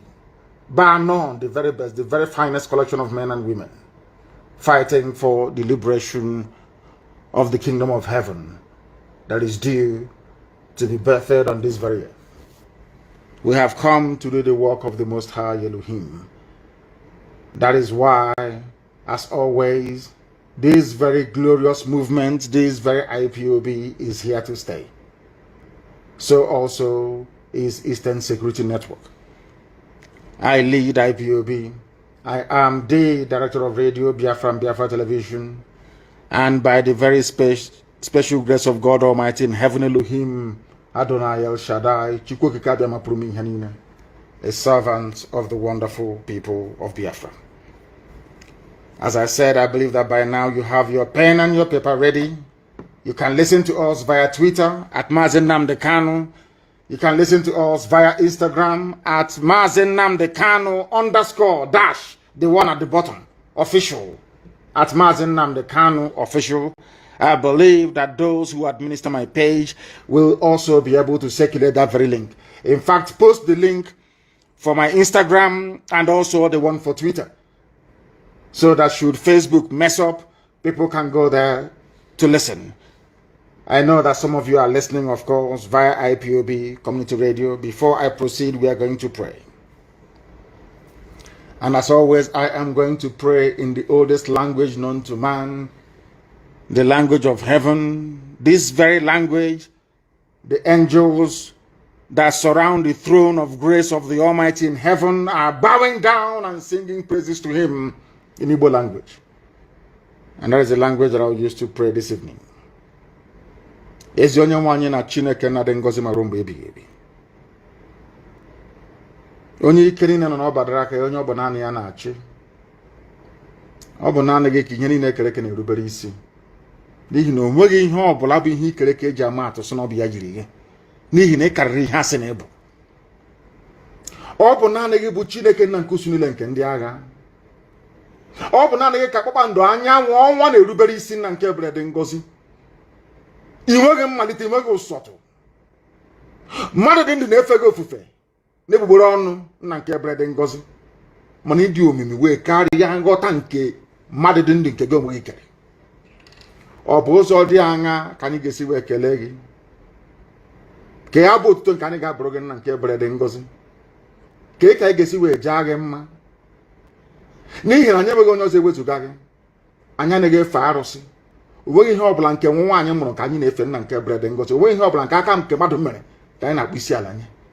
Ọ bụ naanị gị ka anyị na-efe n'ime mmụọ na eziokwu. N'ihi na ọ bụ naanị gị bụ onye kere eluigwe maka elu ụwa. Enweghị onye dị ka gị Chineke nna nke igwe. Ọ bụ naanị gị bụ eze kachasị eze niile elu. Lekwa ihe ndị gboo na-etu gị ebighị ebi. Igosipụta na ịnọ tupu mgbe wee malite. Ọ bụ naanị gị nna nke ebere dị ngọzi ka anyị na-aja mma wee na-ebuli aha nsọ ya elu mgbe niile. N'ihi na o kwesịrị ekwesị na anyị fere gị ofufe nna nke ebere. Jaa gị mma ma too gị. Ọ bụ n'ime ọnọdụ anyị niile anyị ga-efe gị ofufe nna nke ebere dị ngọzi. Anyị ga-aja gị ma anyị ga-ebuli aha nsọ gị elu. N'ihi na ọ bụ naanị gị bụ Chineke nna nke usu niile nke ndị agha. Ma lekwa okike gị nna nke ebere dị ngọzi.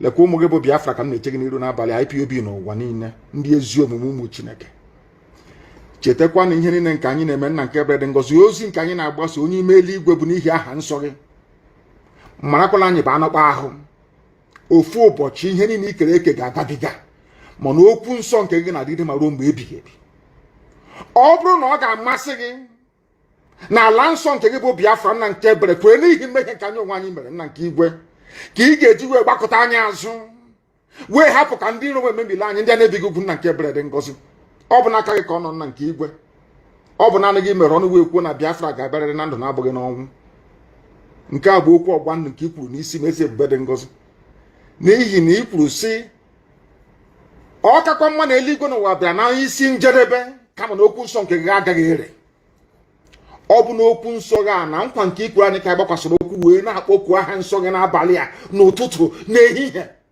n'ụwa niile okirikiri wee na-asị gị onye dị nsọ ma ruo mgbe ebighị ebi bịa ka iwe eze anyị ekpere bịakwa ka ude nke anyị na-asụ na akwa nke anyị na-ebe metụta gị n'obi n'ihi na ọ bụ naanị gị bụ Chineke nna nke pụrụ m ihe niile lekwa ka ụmụ mmadụ ndị ekwensu ndị ekwuru ụmụ ọchịchịrị si wee gbakọ ebe niile wee na-agba izuzu ka emegide ala eze gị n'elu ụwa bụ Biafra ị ga-ekwe ka ihe dị etu a wee mee ị ga-ekwe ka ndị iro wee chi aha nsọ gị ọchị n'ihi na agaghị achị m ọchị ọgwụ ụmụaka a ga-achị ọchị ọ bụ gị ọgwụ Chineke nna ka a ga-achị ọchị a ga-asị ka ebe Chukwu okike abịa manụ ndị a ụmụ ya na-akpọku ya mgbe niile ka ebe ọ nọ ọ naghị aza ha ekpere ọ bụ aha nsọ gị ka a ga-akọtọ mana ọ bụ naanị gị bụ onye mazụrụ ihe niile ọ bụ na ọ gbadara aka gị ka anyị nọ nna nke ebere dị ngọzi wee na-arịọ gị n'isi IPOB n'ụwa niile ndị nche State Security Network ụmụ gị ebe niile ha nọ n'ụwa niile nna nke ebere dị ngọzi ezinụlọ abụrụ bụ Biafra nna nke igwe bikonu nye anyị amamihe ma nye anyị ezi nghọta nye anyị ezi echiche nye anyị amamihe nke pụrụ iche dịka isi wekwa anyị na nkwa na ị ga-enye anyị ka ọ ga-abụrụ ikpeta nsọ na Biafra ga-abịa anyị ga-aja gị mma wee too gị bulie aha nsọ gị elu ka ụwa niile wee mara n'ezie n'eziere mụ Biafra bụ ụmụ Chineke ka ọgbọ niile nke ga-abịa wee sị na ọ bụ Chineke nna nke pụrụ m ihe niile nyere ha Biafra na ọ bụghị mmadụ dị ndụ anyị wee na-asị n'uto na nsọpụrụ na eji ama ga-adịrị sọsọ aha nsọ gị site n'ebighị mara n'ebighị ka na-arịọ gị ise I prayed in the language of heaven asụsụ eluigwe asụsụ ndị mmụọ ozi ọbasi bi n'igwe my people in Akwa Ibom and Cross River they say Abasi. My brethren in Ijoland, they say, Tamuno, all glory belongs to thee. Our people from Ishekiri, they will say, Orise. We call him Olisa Binigwe. The same thing, the same family. Indivisible, under God Almighty in heaven. Now we are going to preach this very gospel as mandated by heaven. Because heaven will give us message we give to the living. Yes. If you don't have a pen and paper ready with you this evening, then you will not learn anything at all.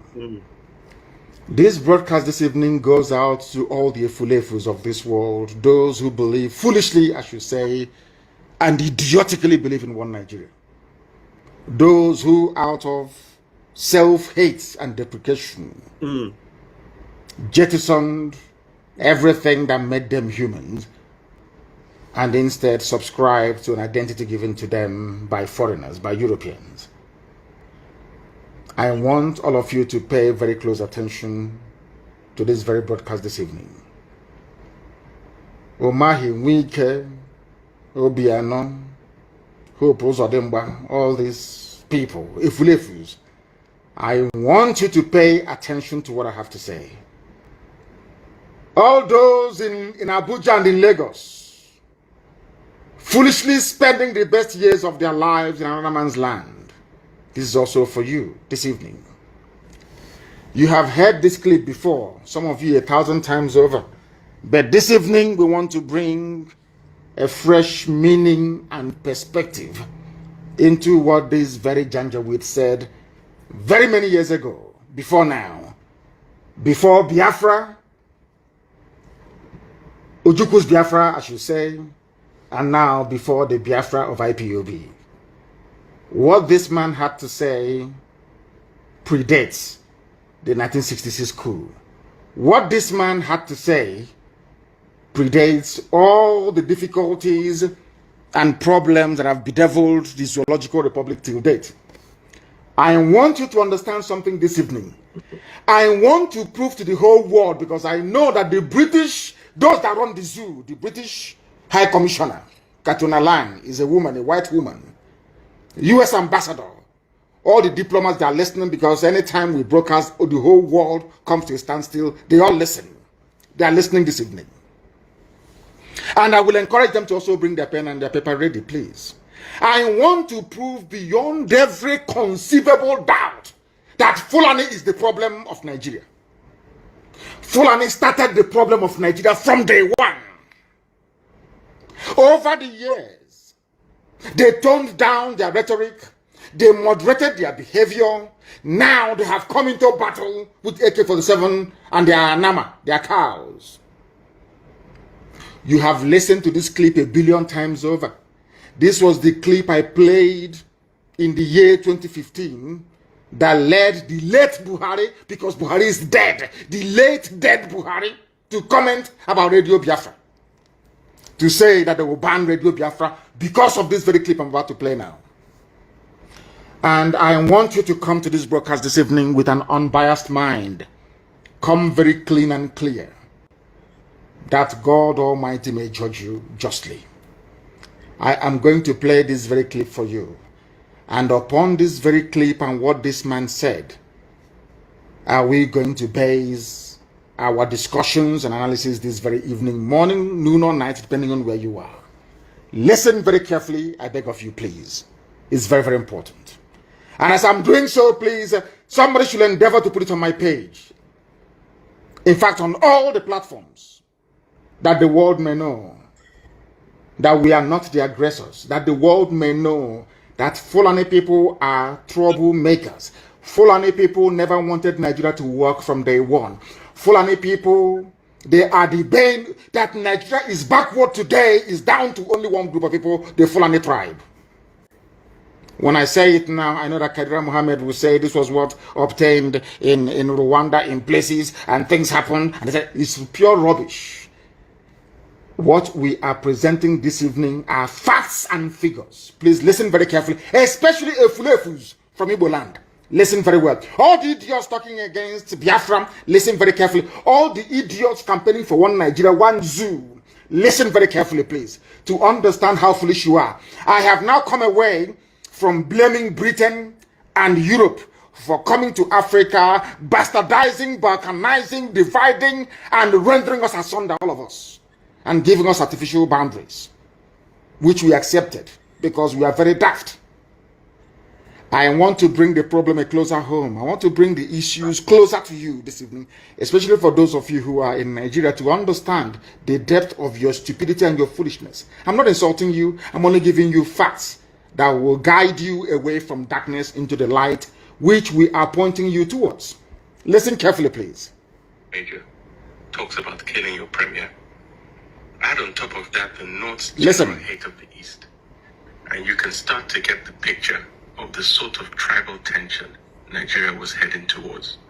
One thing I've noticed, Premier, while I've been here, is that Northerners seem to have, I mean, almost call it obsession about the Igbos. Could you perhaps explain that to me? Well, the Igbos are more or less the type of people whose desire is mainly to dominate everybody. If they go to a village, to a town, they want to monopolize everything in that area.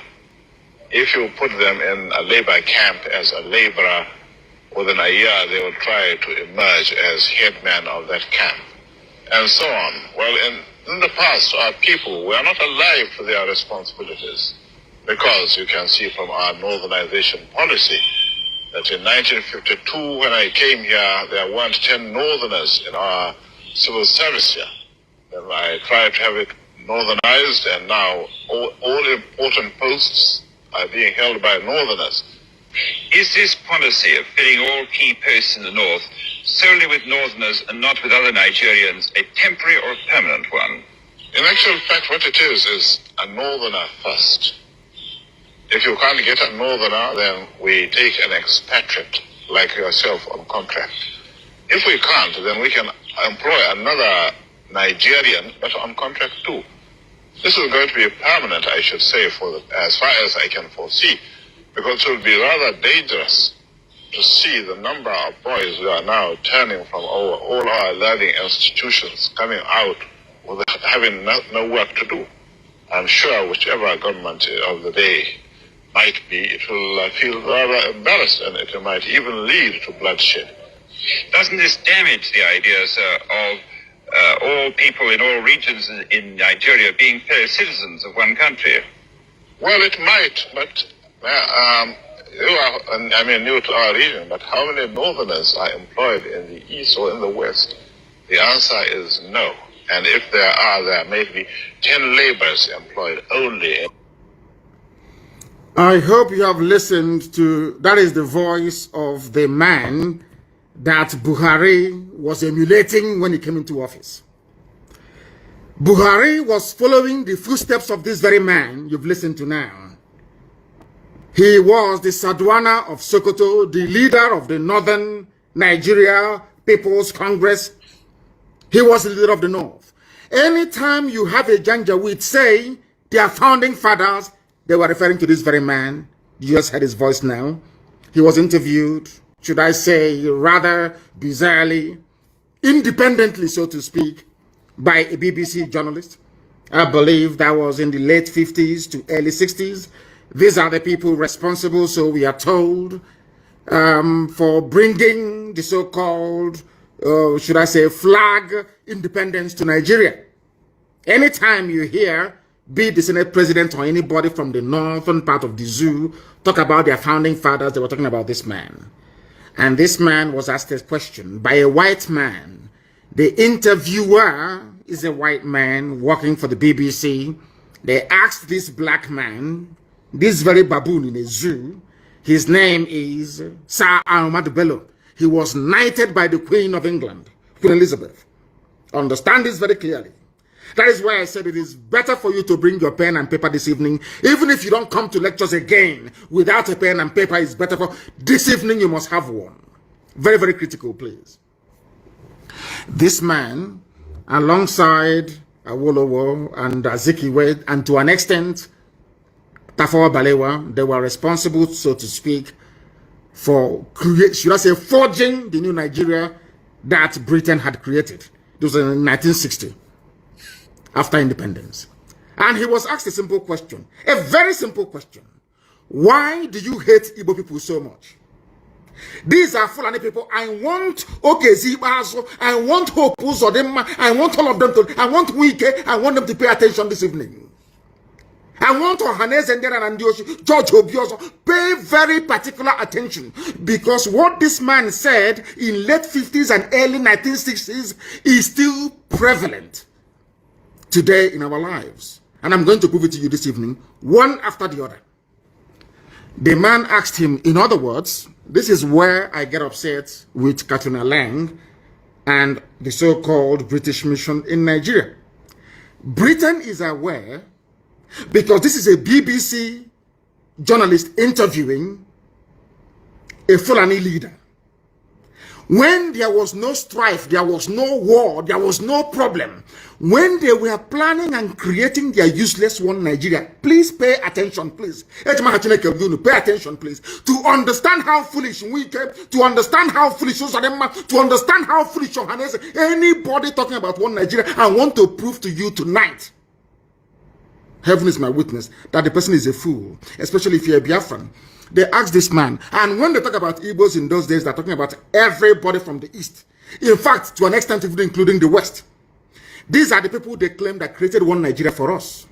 These are the people they call their founding fathers. That is why after this broadcast this evening, I do not think that Nigeria can ever be the same again.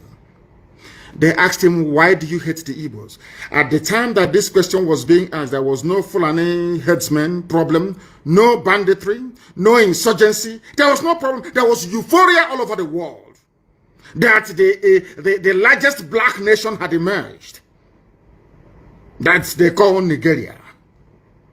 And this is one of the leaders one of the leading lights of that very period of history of Africa, so to speak. And what he started with was hatred for Biafrans. In other words, for a BBC journalist to ask Ahmadu Bello, why is it that Fulani people are obsessed with hatred for Igbo people? What I'm telling you that didn't happen yesterday. Please, I don't want you to, do not misquote me or misunderstand me. This happened many, many years ago as Nigeria was being formed. They asked him, why do you hate Igbo people so much? Not only that, the man asked him, why do you have an obsession? Is a type of madness. In other words, BBC of all people, BBC and by extension the British government knew from day one that Fulani had an obsession against Igbo people and will kill them. That will. They knew it. Everybody knew it. But Azikiwe decided to keep quiet about it. The same thing that Igbo governors, Eastern governors, Biafran leaders are doing today. That is why we are in the mess we are in. Because this is the person who founded, co-founder of the new Nigeria that Britain had created. He is the Fulani leader. It was because of the death of this man that we lost 5 million people between 67 to 70. It was because of the death of this man that Gowon declared war on Biafran people. It was because of the death of this man, that was why Aburi never stood. The agreement reached between Ojukwu and Gowon never stood a chance of working because the Fulanis were hell-bent on avenging the death of this man. I'm going to play his voice once again, and I want people to please try and determine for themselves if by killing this man, Nzogu had done anything wrong. It was Nzogu that killed him because Nzogu was a Nigerianist. Nzogu was a patriot. Nzogu felt that what this man, I want to let the world understand what led to the war and why Britain said that Nigeria must go to war against Biafra. You must pay attention this evening. I'm begging you.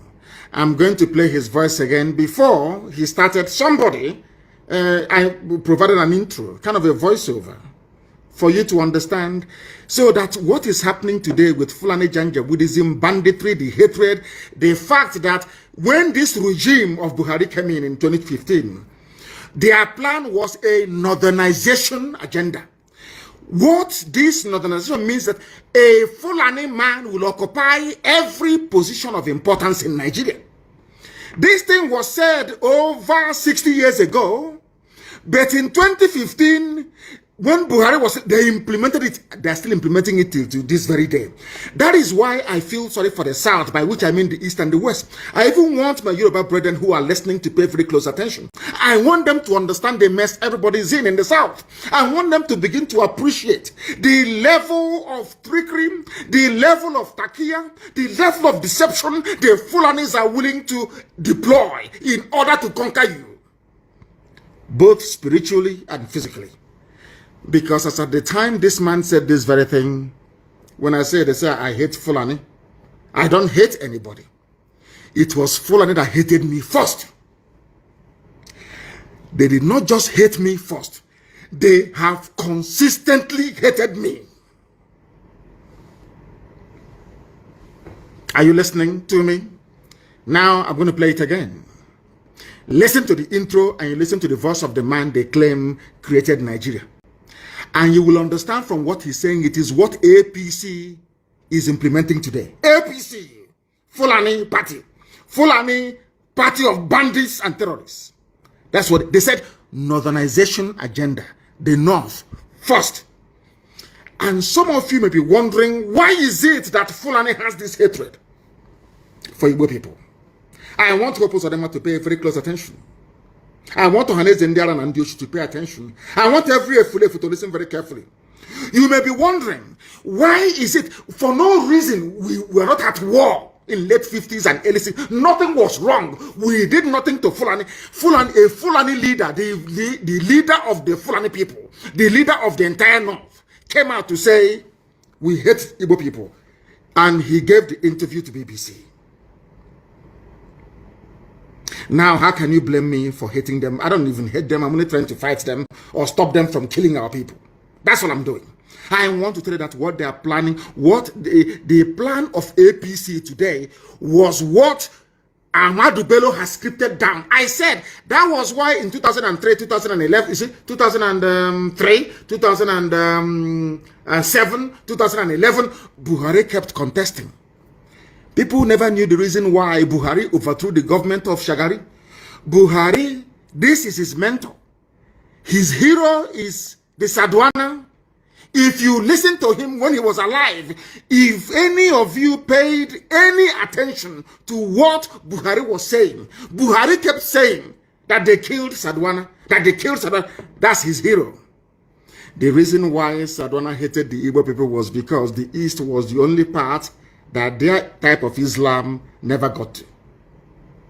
You may think it's about politics and economic development. It's because the Fulani sword and Quran got into Yoruba land.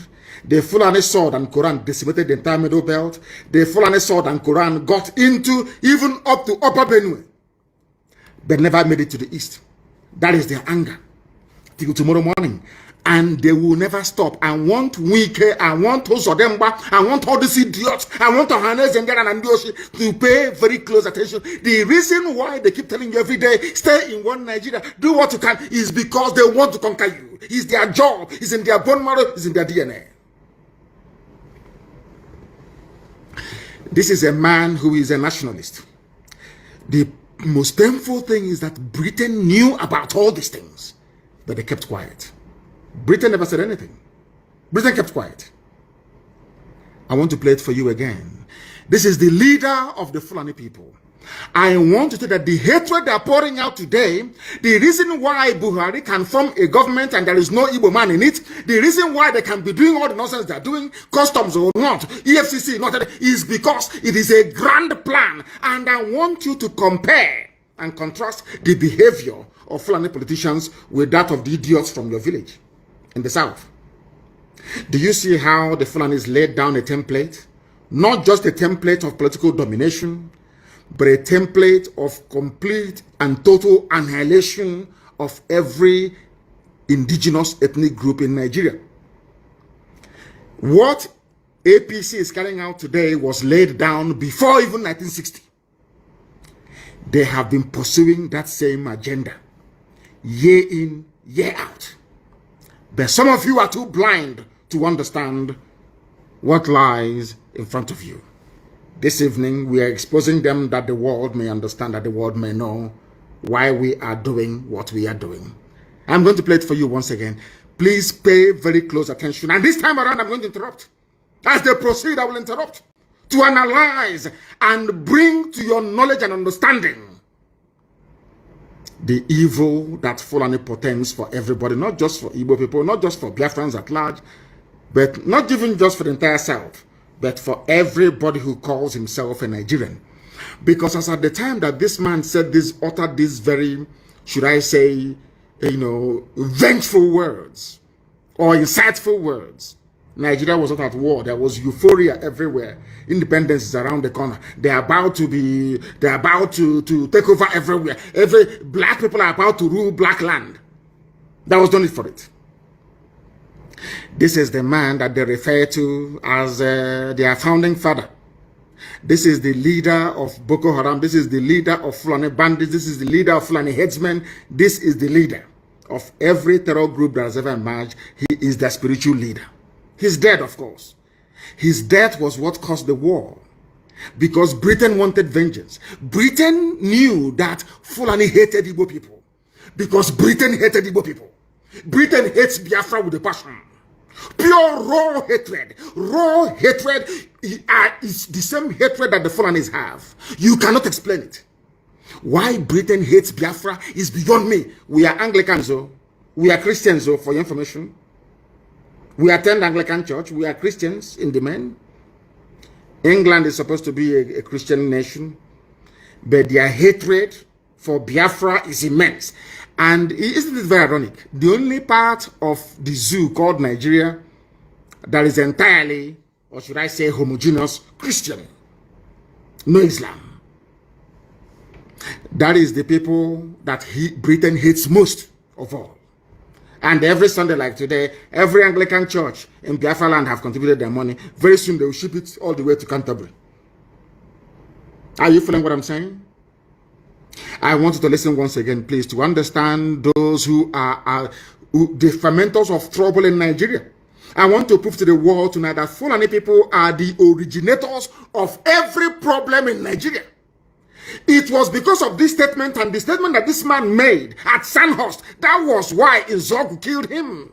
Not because of any hatred for Fulani. And tell me why such a person should be parading himself as a Nigerian. In fact, even the journalist asked him, but shouldn't Nigerians be free to live anywhere they like? He said no. He said no. And tomorrow morning you sing, I pledge to Nigeria, my country. Do you see why I call Nigerians fools and animals? This is the reason why. Because they can reason very well. I don't understand the reason why somebody should be proud of a country where those they claim shaped it are against a particular group of people. Because Islam did not get there. Because they did not conquer us. Let me play for you again. Major. Listen. Talks about killing your premier. Add on top of that the North's general hate of the East. And the North hates the East. Ask yourself why. They love Yorubas a little bit, because that's why they said we are Yoruba forest, we're not leaving, we're not going anywhere. That's what Mietiala said, a terrorist group. That now and again they go to Asorok and they collect their own share of the money. They buy more weapons, they charter private jets, they fly in the weapons, and they're in our forests, killing us every day. I want people to understand what I'm saying tonight is very, very important. Why is it that the North hates the East? What is this hatred for an Igbo man? I'm asking. Because we are hardworking, because we are blessed, because Elohim is with us, because anywhere we go to, we bring light, and we bring blessing of God upon that very place. Is that why you hate us? For no reason. Britain is aware, EU is aware, US is aware. Everybody knows. Now, why do you want us to stay in a land brimming with such hatred for a particular group of people that led to the death of 5 million of those people? We are the only people in the world, only Biafrans are the only people in the world having suffered the level of genocide we were subjected to, or should I say Holocaust. And we are still in that same country that killed us. Only us. No other people. Nowhere else in the world. That is why we must change our thinking. That is why the likes of idiots like Wike and those of them, all these idiots must reason tonight. After I think Wike has been listening to our broadcast now. He's changing Oyibo names, white man's name in Iguacha to more local names. That's what they're all listening. I think he went to Waterlands and changed it to something else. It's no longer Waterlands. He was asking them, why are you answering white man's name? If he was sincere, he should have gone a step further to say, Port Harcourt is a white man's name. The name is Iguacha. Maybe someday, sometime in the new Biafra, we shall get there. I want you to listen once again to what this animal has to say. I call Ahmadu Bello an animal, because only an animal can speak this very way. His hatred is not for white people. No, not at all. In fact, he said that I will give jobs to people that colonized you and subjugated you. He said, no, don't worry, I'll give jobs to you more before I can give it to an Igbo man. Are you following what I'm saying? I will give jobs to a white person. This is Africa. Your so-called Africa, one Africa. Let Africa be united one. These are the idiots that made it impossible for Africa to unite. And he's a nationalist. We are told. He's a founding father. According to Fulani Janjaweed, he is the founding father. I want you to pay attention tonight, for goodness sake. Listen. Start to get the picture of the sort of tribal tension Nigeria was heading towards. Tribal tension before 1960. So what is happening today has been there from the beginning. And I'm asking people, you have suffered this mess for nearly 60 years. The same tribal tension for 60 years. When is Nigeria going to get better? I'm asking. When will this tribal tension stop? The fact of the matter is that it can never stop. Never, ever, ever, because the hatred is deep rooted. It's in their system. They cannot help it. because we have not conquered the East. That's what they're saying. We have not dipped our Quran in the Atlantic Ocean that flows on the coastal lands of the East. We must take them. And that's what they're doing. Do you understand them now? All of you that believe in one Nigeria, do you begin to see that what you did was merely to dig your own graves? You have dug your graves. I'm telling you. That's what you have done. Look at the mindset of the people that you are in the same country with. And this man, you can hear from his accent, he's polished, he's educated. I think he studied at, I don't know if he was Cambridge or Oxford. You can hear, he's a prince of the Fulani Sultanate. You can hear him the way he speaks. Very crisp English.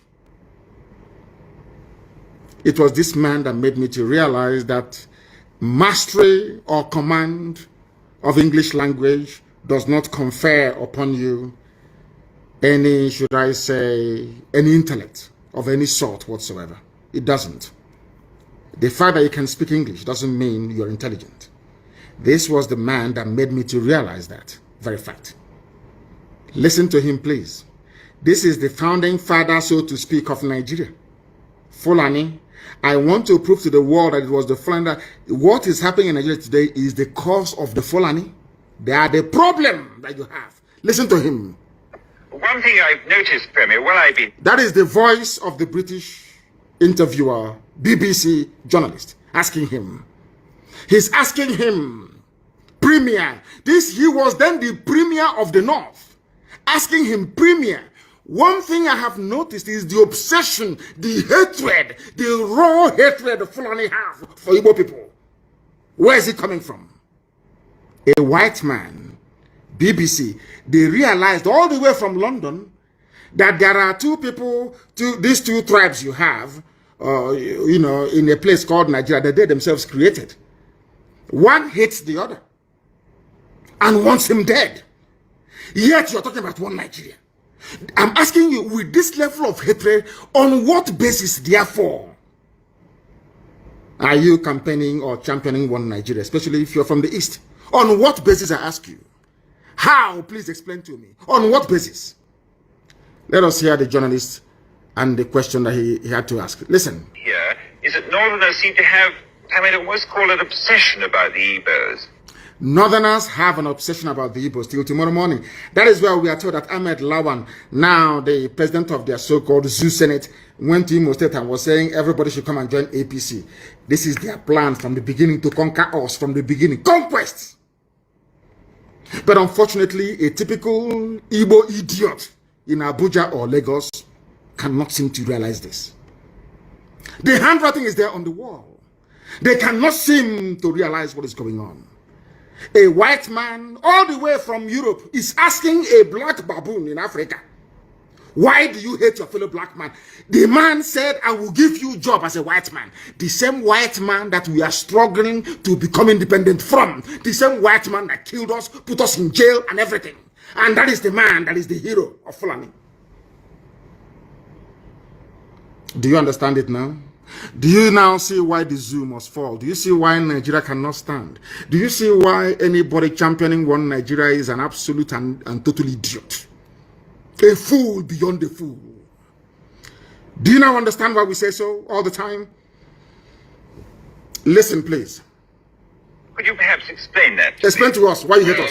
The Igbos are more or less the type of people whose desire is mainly to dominate everybody. In what way? I want to answer the Fulani Janjaweed. This was, I want you to understand. I want to also let you people know this evening or morning or night, depending on where you are, the reason why I said anybody calling himself a Niger Delta or South suffer from the same mentality, the same idiocy. Do you see where they got the nonsense from that Igbos are domineering?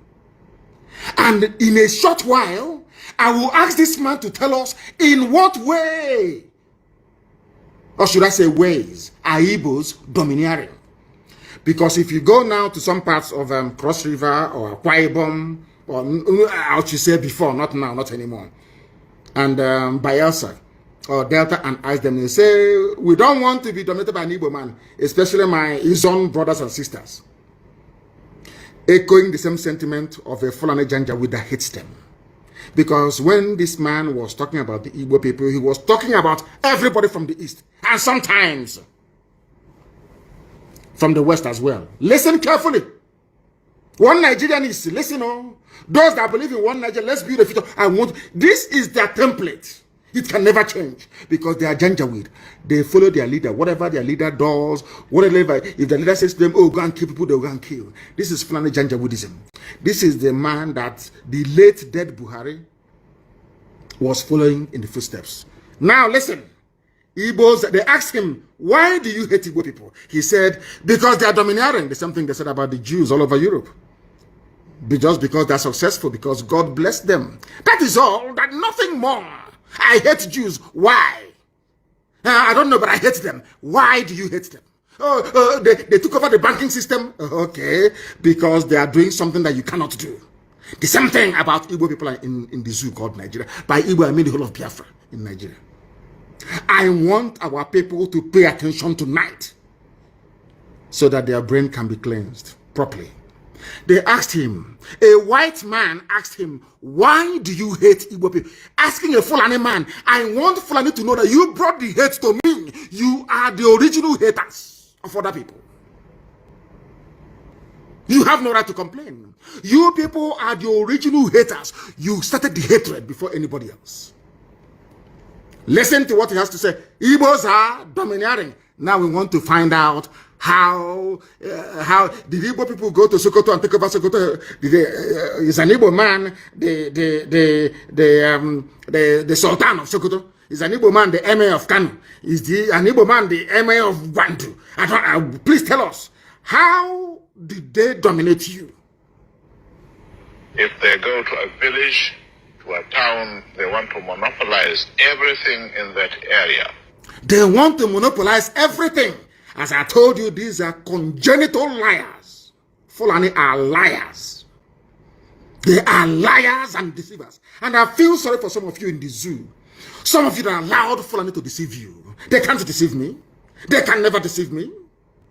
They asked the premier he's the premier, the political head of the North. He said, why do you hate Igbo people? They are domineering. How? Any village they go to, they want to dominate everything. Now I want to ask him, Igbos were everywhere in the North.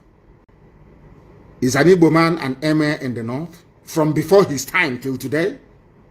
But he said they want to dominate. What he meant to say is that God blessed them. Because there is something about Biafran people that the Fulanis can see that incidentally, Efulefus cannot see in themselves. This man understands one very simple fact. That the Biafran people are like the Jews of Africa, as Henry Kissinger said and wrote in his memo to President Nixon, that he believes that Biafrans, especially Igbos, are the wandering Jews of Africa. Henry Kissinger said it, wrote it in a memo. Go and check. Go to the Library of Congress in America and go and check. I'm not going to give it to you. Some of you are very lazy. You cannot read. You cannot do any research. Go and research it yourself. You see it there. How are they dominating you? They are dominating me by coming into my town and developing it. They are coming into my town and teaching our children how to read and write properly. They are opening businesses. They are successful. That is how you dominate them. Are you listening to me? So because Britain is the largest inward investor into the USA, that means that Britain is not dominating USA. Or in the late 80s and early 90s, when Japanese people and businessmen were the highest investors in the USA with Toyota, Nissan factory and everything else, that means that Japan is now dominating USA. Do you see how they reason? Do you see why I call them Janjaweed? Do you see why their brain, do you see why I cannot be in the same country with these people? With this level of hatred. Why do you hate me? Okay, because I am successful at business and economics. That's all. And because of that, I should be killed. Efulefus, are you listening?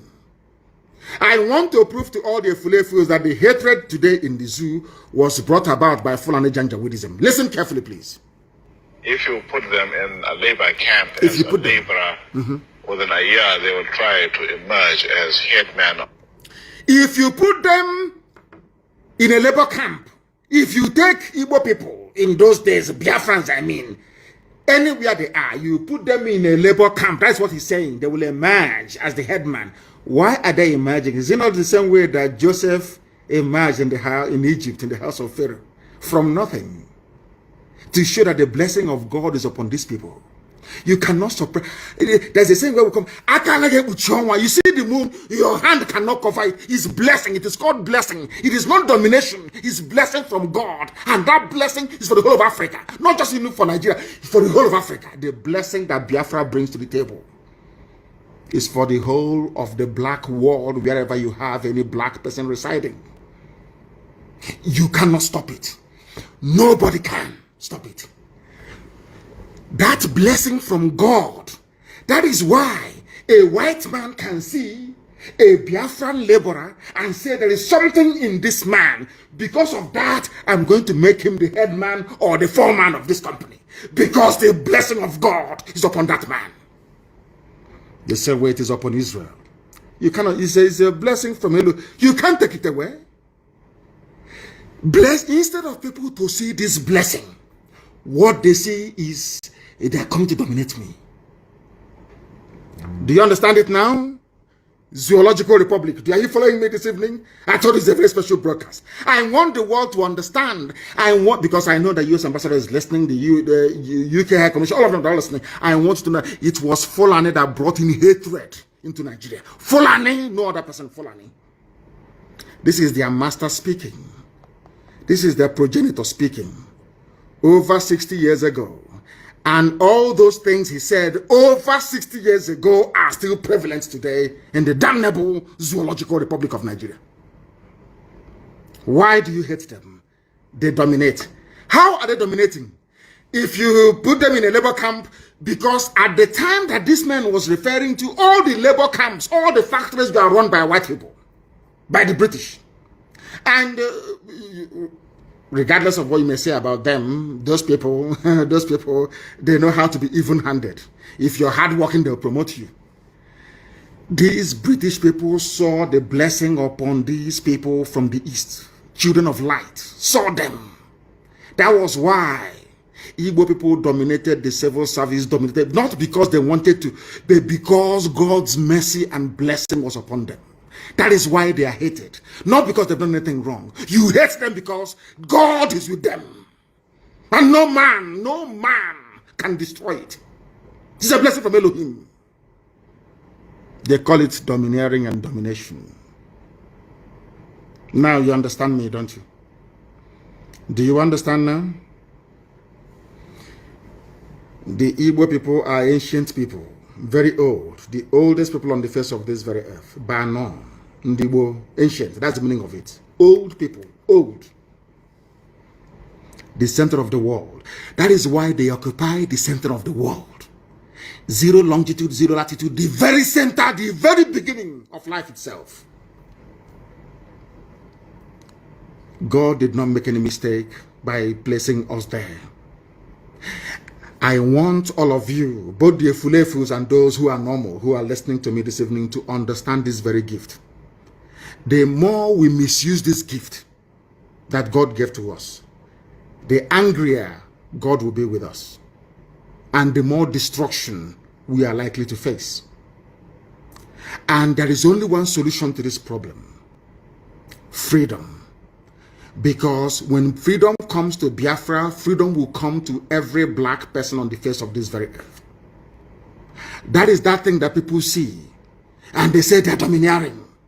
They are this, they are that. It's a blessing from God Almighty in heaven. Let us listen to Fulani Janjaweed. Why do you hate an Igbo man? If you place him in a labor, did you place any Igbo man in a labor camp? The time that we are referring to, it was the British who were in charge. It was the same white people that were picking Igbo people and making them foreman and headman, because the grace of Elohim is upon them. When you see them, the light of God is shining. That is why they give their children names like Ikechukwu, Chibueze, Nnabisi. All of these names venerating Chinyere, gift from God, Onyinyechi, Now you understand it, don't you? Uche Chukwu Gemerere. When we answer all these names, we wear it on our forehead, but we don't know what it means. We answer Tamuno. We answer Obase. We answer Abase. It's on our forehead. We answer Olisa. We are so much loved by Elohim that even the name of God we answer. Why shouldn't God's grace be upon us? Do you see why Biafra cannot be destroyed by any mortal? You see, it's indestructible. No matter how angry God is with us, he remembers his promise. He remembers the purpose for which Biafra was created. And that promise must come to pass, because the word of God said, instead of my spoken word not to happen, heaven and earth will come to pass. Upon that very authority do we stand to proclaim that Biafra must come. There is nothing that God cannot do.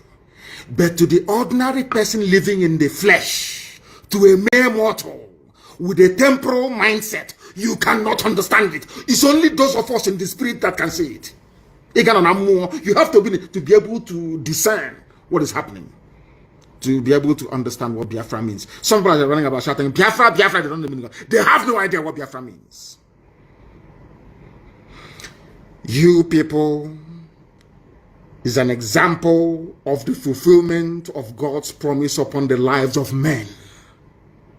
In other words, Biafra is beyond politics. Biafra is beyond what man can understand. Now you know why we answer Umu Chineke, the children of God in heaven, unashamedly. Why do you hate Igbo people? He said they are domineering. How did they dominate you? Because anywhere they go to, the grace of God is upon them. Even the white man will call them and ask them to head a factory. And then their brothers will come and they even receive more blessing and they become millionaires and they become billionaires in a land far removed from their own, because the grace of God is with them. God goes before them. That's the name they give to their children. Before we come to your land, God has already prepared it for us. Not to conquer you or to dominate you, but to prosper, that you also may prosper. Only if Africans can see this. Only if Africa can understand what Elohim intended to do with Biafra. Maybe one day they will. Let's listen to this Janjaweed. If they go to a village, yes, to a town, they want to monopolize everything in that area. How? What do you call monopoly? Is it not the same monopoly that Dangote is having today? Do you know that in the USA, of course, we're going to take him to court in the USA. It's called antitrust laws in the USA. If you run any monopoly anywhere in the world, you will go to prison in the US for 25 years. No monopoly is allowed in the US. If you go, I think there was a report that came out a few days ago, making it very clear that Dangote is running a monopoly. The same people accusing us of monopolizing everything, they are the ones that monopolize pasta. They monopolize Indomie. They monopolize salt. They monopolize sugar. They monopolize cement. And now, finally, they have monopolized petrol as well, because only Dangote refinery will be working. I want people to reason, especially those that went to school from the south. I want to put your mind to this. They talk about monopoly to tell you that Fulani came with a game plan. In order to conquer, they feel they are like Lucifer, Satan, who will pursue darkness. In order to conquer the light that is from the east, Biafran people, they turned everything on its head. They closed all the refineries that were working, and they now gave license to a Fulani man, only one man to refine petrol. They took away cement license from everybody, including Ibeto from the east. They gave it to Dangote. Only him can import cement. Only him sugar. Only him salt. Only him pasta. Only him Indomie, whatever you call it. Noodles. The same thing they're accusing other people of. And sometimes people shouldn't despair. When you have other tribes joining them, saying Igbo man did this here, Biafra this, Biafra that, don't blame them. The devil, anybody who rises up to castigate Biafra, is a child of Lucifer, a child of Satan, and can never make heaven. I said it many years, a few years ago. Anybody against Biafra cannot make heaven. If you listen to this broadcast tonight, you will understand the reason why. We answer Chibuzo. God goes before us to prepare a way for us. And then we come. And the grace and the blessing will be coming out in abundance. You won't understand it. It is not our own making. It's Elohim. We are his children. He must bless us. We can annoy him all we like, do all the things that we do. He will punish us, no doubt. But in the end, that blessing is there. It cannot go away. Because anytime God gives his blessing, he doesn't take it back. He's not man. Janjaweed, why do you hate Igbo people? Because they want to dominate. They are successful and God is with them. That's all. That was the reason why they killed 5 million people. And today, we are still talking about Biafra. Because Biafra is the promise of the Most High in heaven. Listen. Put them in a labor camp Yes. as a laborer. Within a year, they will try to emerge as headman of that camp. They are not trying to emerge. So on. Well, God is with them. In the past, our people were not alive for their responsibilities. In the past, the Fulani did not realize how to stop the Igbo man. Fulani did not realize how to stop Biafra. But now, we have realized it. That is what they said over 60 years ago. That is what they're still doing today. You must pay attention, please. Because you can see from our northernization policy that in 1952, when They now have a northernization policy. I'm going to, this thing is talking about happened in the late 50s, even before independence. Listen carefully. In the late 50s, before independence, that same thing is happening today. In a short while, I will show you how. It is called a Fulanization agenda, more like. All those years that Buhari was crying for losing elections, it was because he was saying that what their progenitor is saying, they wanted to finish this job of jihad by stealth, started by a descendant of Othman Danfodio.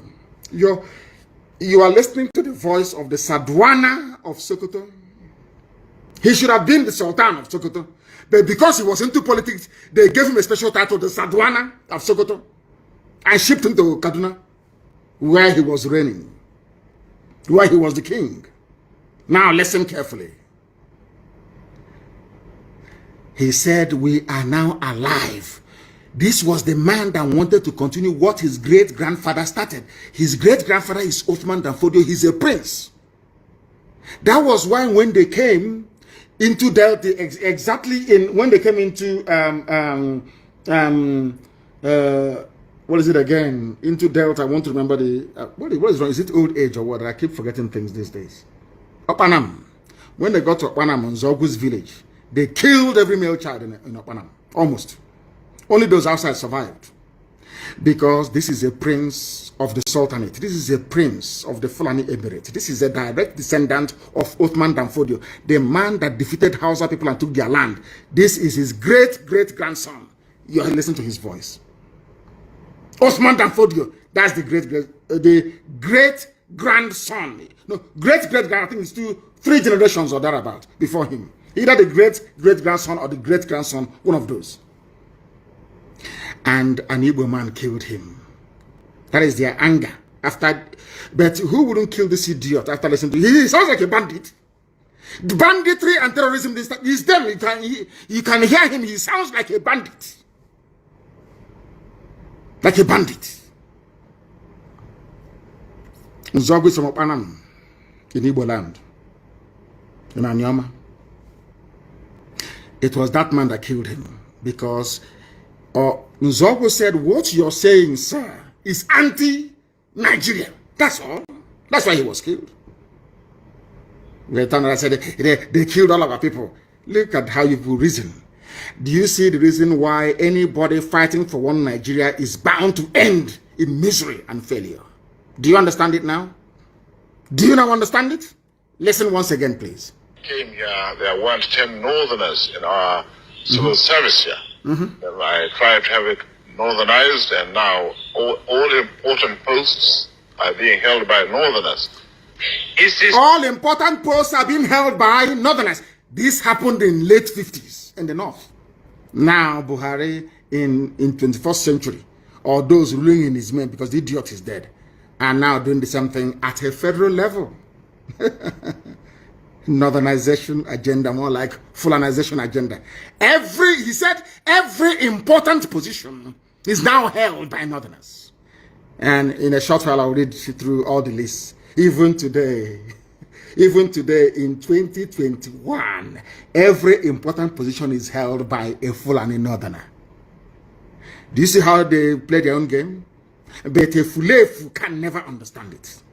An ordinary Fulefu can never understand it. Let's listen. Policy of filling all key posts in the north solely with Northerners and not with other Nigerians, a temporary or permanent one? In actual fact, what it is a Northerner first. Northerner first. If you can't get a Northerner, then If you cannot get a Northerner, we hire a white man like yourself. He's about to say, if you cannot get a Northerner, we hire a white, not a fellow black man, not a fellow African, not Africa, let's unite. When I hear people saying Africa, let's unite, you see why I laugh at them? This is supposed to be a pan-Africanist. This is meant to be a man that fought for independence for his so-called country. He's meant to transcend tribe and religion. But here he's saying it is going to be a permanent feature. Permanent. Northerner first. And today it is happening. And I want to prove it to you that it's happening today. Zoological Republic. You must pay very close attention to what this man has to say. Very, very briefly. Then I will tell you why they have consistently, they groom people, they train them on that northernization agenda. It doesn't change. It doesn't matter who is in power. A northerner has to be the chief of army staff. A northerner has to be the chief of defense. Everything is north. Everything north. You see the reason why? They know what they're doing. Because they know that we are black people. After a while, we accept it as the norm. It can no longer offend our senses anymore. Did you see it? Do you see it again? It didn't start today. This northerner first, this northernization, Fulanization started all the way in the 1950s, over 60 years ago. 60 years ago, over 60 years ago, it started. Give a Fulef 1 bag of rice and 2 teaspoons of sugar. He will sell his entire village. Ask Fulani to come and occupy it. Do you see why ESN has come? We are the first and the last line of defense against this rabid Fulanization agenda. Listen to him one more time, then I'll give you the proof. Could you perhaps explain that to me? Explain. Well, the Igbos are more or less the type of people whose desire is mainly to dominate everybody. If they go to a village, to a town, they want to monopolize everything in that area. If you put them in a labor camp as a laborer, within a year they will try to emerge as headman of that camp, and so on. Well, in the past, our people were not alive to their responsibilities, because you can see from our northernization policy that in 1952, when I came here, there weren't 10 northerners in our civil service here. And I tried to have it northernized, and now all important posts are being held by northerners.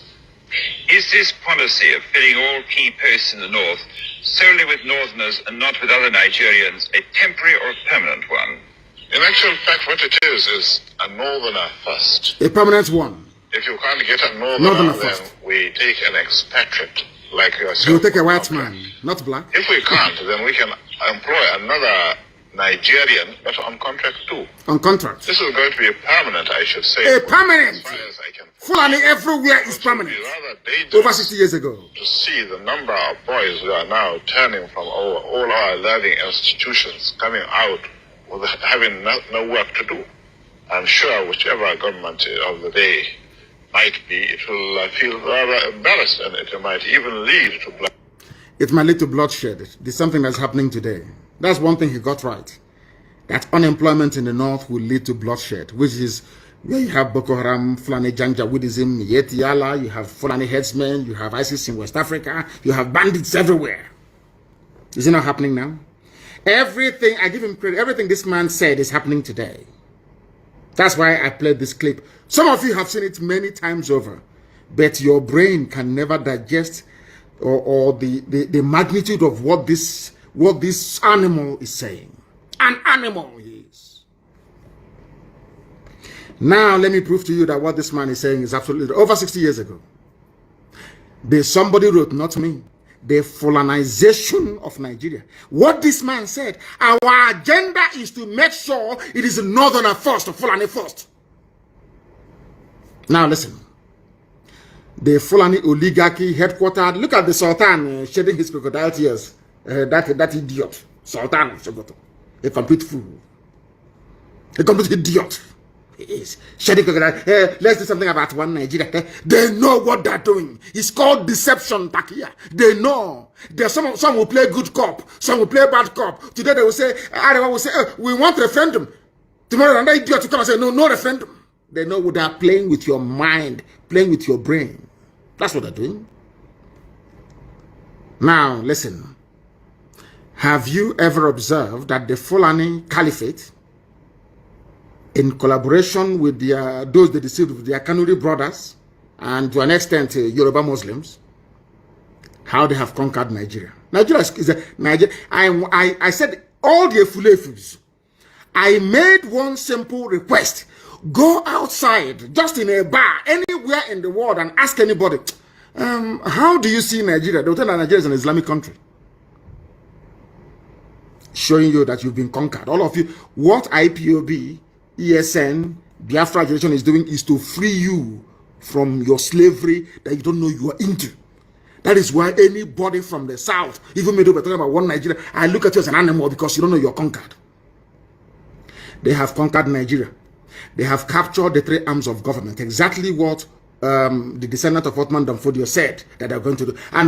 But let me remind you that Othman Danfodio said they will dip the Quran in the Atlantic. He said, we will dip the Quran in the Atlantic. That's what Othman Danfodio said. Now his great-grandson came out and said, we want to dominate everybody by blaming the Igbos that come to dominate us. So we'll dominate everybody. And one wretched idiot from Niger Republic that the father used to sell dog. The father will buy dog. You know dog, obobo. Buy dog from villagers in Niger Republic and come to Daura to sell. On one of those trips, the idiot met the mother of Buhari and gave her one dog for free. And the next day, before you know how those things, it's like chewing gum and biscuit in those days, and Fanta, soft drink. With our women in the East, chewing gum, you used biscuit, cabin biscuit, chewing gum, sweet, it's called hacks in those days, and a bit of Fanta. If you add Fanta, church abasa, you love her. The same thing happened in this man gave a bogo dog to Buhari mother. That's how they get back to Buhari. Dog or bogo in exchange. The idiot is not even a Nigerian. He's from Niger Republic. Buhari. Where is the president of the zoo from? Those that are ruling in his name is Fulani. To tell you that their northernization first agenda is now complete. Totally complete, they have done it. Where is their president from? Fulani. Or should I say presidency? Because there's no president. Presidency is Fulani. Chief of Staff Fulani. The Chief Justice of Nigeria, Fulani. Senate President of Nigeria is Kanuri, of course, is Fulani. They're all the same. Deputy Speaker of the Senate is Fulani. The Army Chief of Staff is Fulani. Navy Chief Fulani. Police IG Fulani. National Security Advisor is Kanuri, of course, is some Fulani. Janjaweed. DSS is Fulani. National Intelligence Agency Fulani. Directorate of Intelligence, Army Intelligence is Fulani. Then listen to the ministries. I'm now reminded, go back to the voice of the man you heard a while back. Go back to it. Defense, Minister of Defense, Fulani. Minister of Finance, Fulani. So when they steal money, nobody can say anything. That's why somebody came out and said Burata stole money. And their so-called presidency came out and said he didn't steal any money. Because they control everything. They can burn papers. That was why Army headquarters was set alight. Because of the loot, the stolen money. Buratai and the Fulani Janjaweed Mietiala, they never wanted the paper trail to lead to them. They burnt, they set the army headquarters on fire. That is what the Fulani do, and do it very well. Some of you may be too young. You don't remember somebody called Ibrahim Taher, the former Minister for Communication. His office was at the Nitel Tower in Lagos, in the Marina. Nitel Tower, Marina. After stealing all the money meant for Minister of Communications, he set Nitel on fire. Go and check. That is how you know that Fulani have looted money. They set the building alight. Go and check. They set alight the Federal Inland Revenue Service in Abuja when they stole money from there. Now, Buratai as well set fire to army headquarters in Abuja. Is it very clear to you now how they roll? Zoological Republic. That is the reason why they need to put their people everywhere. Because for them to put Hope Uzodinma in power, they had to make sure that a Fulani man is the Chief Justice of Nigeria. Do you understand the trick? It's very simple. To make sure that they get their man as Ohaneze, President General, they need somebody they control in Imo State. You know, that they may be driving cattle up and down, but Britain is advising them very well. And they are listening. Are you following me? To put Hope Uzodinma there, the Minister of Justice, Onogen, was pursued, chased away from office in Abuja, chased away by Mieti Allah. And they put Otanko, Aeroplane Tunnel, a man that read Sharia law, Chief Justice of a secular nation. That is why I think that Nigerians are mad. Believe you me, Nigerians are insane. Their brain is not correct. Somebody that studied Sharia law is the head of the judicial system of a secular nation. Unbelievable. Unbelievable. Federal Capital Territory Fulani, Agriculture Fulani, Police Affairs Fulani, Aviation Fulani. We need to sing song with this now. Those who play music. Aviation Fulani, Communication Fulani, Power Fulani, Water Resources Fulani, Humanity. Everything is Fulani. All the 19 northern governors are Fulani except Benue, Plateau, Taraba, and Kogi. Every northern, apart from 4, the rest are all Fulani. And they are visitors, they are migrants, they are not indigenous to the place. Because Fulani have a game plan. From the word go, their game plan is to dominate and subjugate you. Dominate and subjugate. They are the ones who are the thieves. But they are busy pointing at people. Hey, EFCC, it is whereas Fulani, nobody steals more than Fulani does. They are kleptomaniacs. They are real highway robbers. After robbing, they point at somebody else. Oh, look at him. Look at he's under investigation. And I asked Fulani, who stole more than what a Fulani man stole, Umaru Diko? Umaru Diko, when money had value, stole over £5 billion in a mobile bank and ran to England. True or false? Who stole more than Abacha? Who stole more than Buhari when he was alive? The missing suitcases, have you forgotten? All of you, have you forgotten? Do you know why Aisha Buhari cannot travel to USA? I went to USA. But the Fulani that claim that Nnamdi Kanu is a terrorist, they cannot travel to USA. They cannot. El-Rufai cannot go to the US. Has it ever occurred to any of you before to ask, why is it that Aisha cannot go to the US? They claim they are clean. They claim they are pure. Some idiots say there cannot be any looting under Buhari. Buhari is dead. All of you are criminals. Buhari was a criminal himself. How? You ask. Buhari, why is it that your wife Aisha, instead of hiding in America where Imelda Marcos was also hiding another looter like herself, why is she hiding in the UAE, in Arab country? Because Aisha Buhari was implicated in a fraud perpetrated by Halliburton, a US oil-based company. True or false? Was Aisha not indicted in America for stealing? How about Atiku Abubakar, Fulani? Can he go to the US? Of course, it was a RNG visit the other time. How much did Atiku Abubakar steal? He was a rogue, a certified criminal. Fulani are the ones looting the zoo.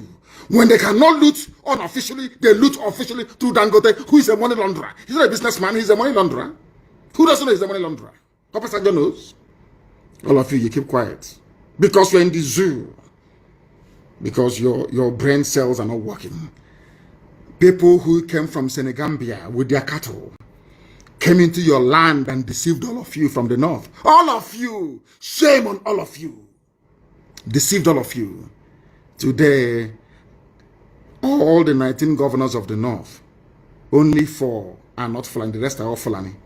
And they are not indigenous to the place. Sometimes they're not even up to 40,000 Fulani in a state. And they take it over. Because you people are stupid. You are very, very foolish. Very, very foolish. It is that foolishness that you hope we care and also idiots are promoting in the East. They don't know the consequences. By the time the consequences of what they are doing will dawn on us, they are all dead. We are all dead. Our children will be taken over. As they have taken over the North. As they have taken over the North.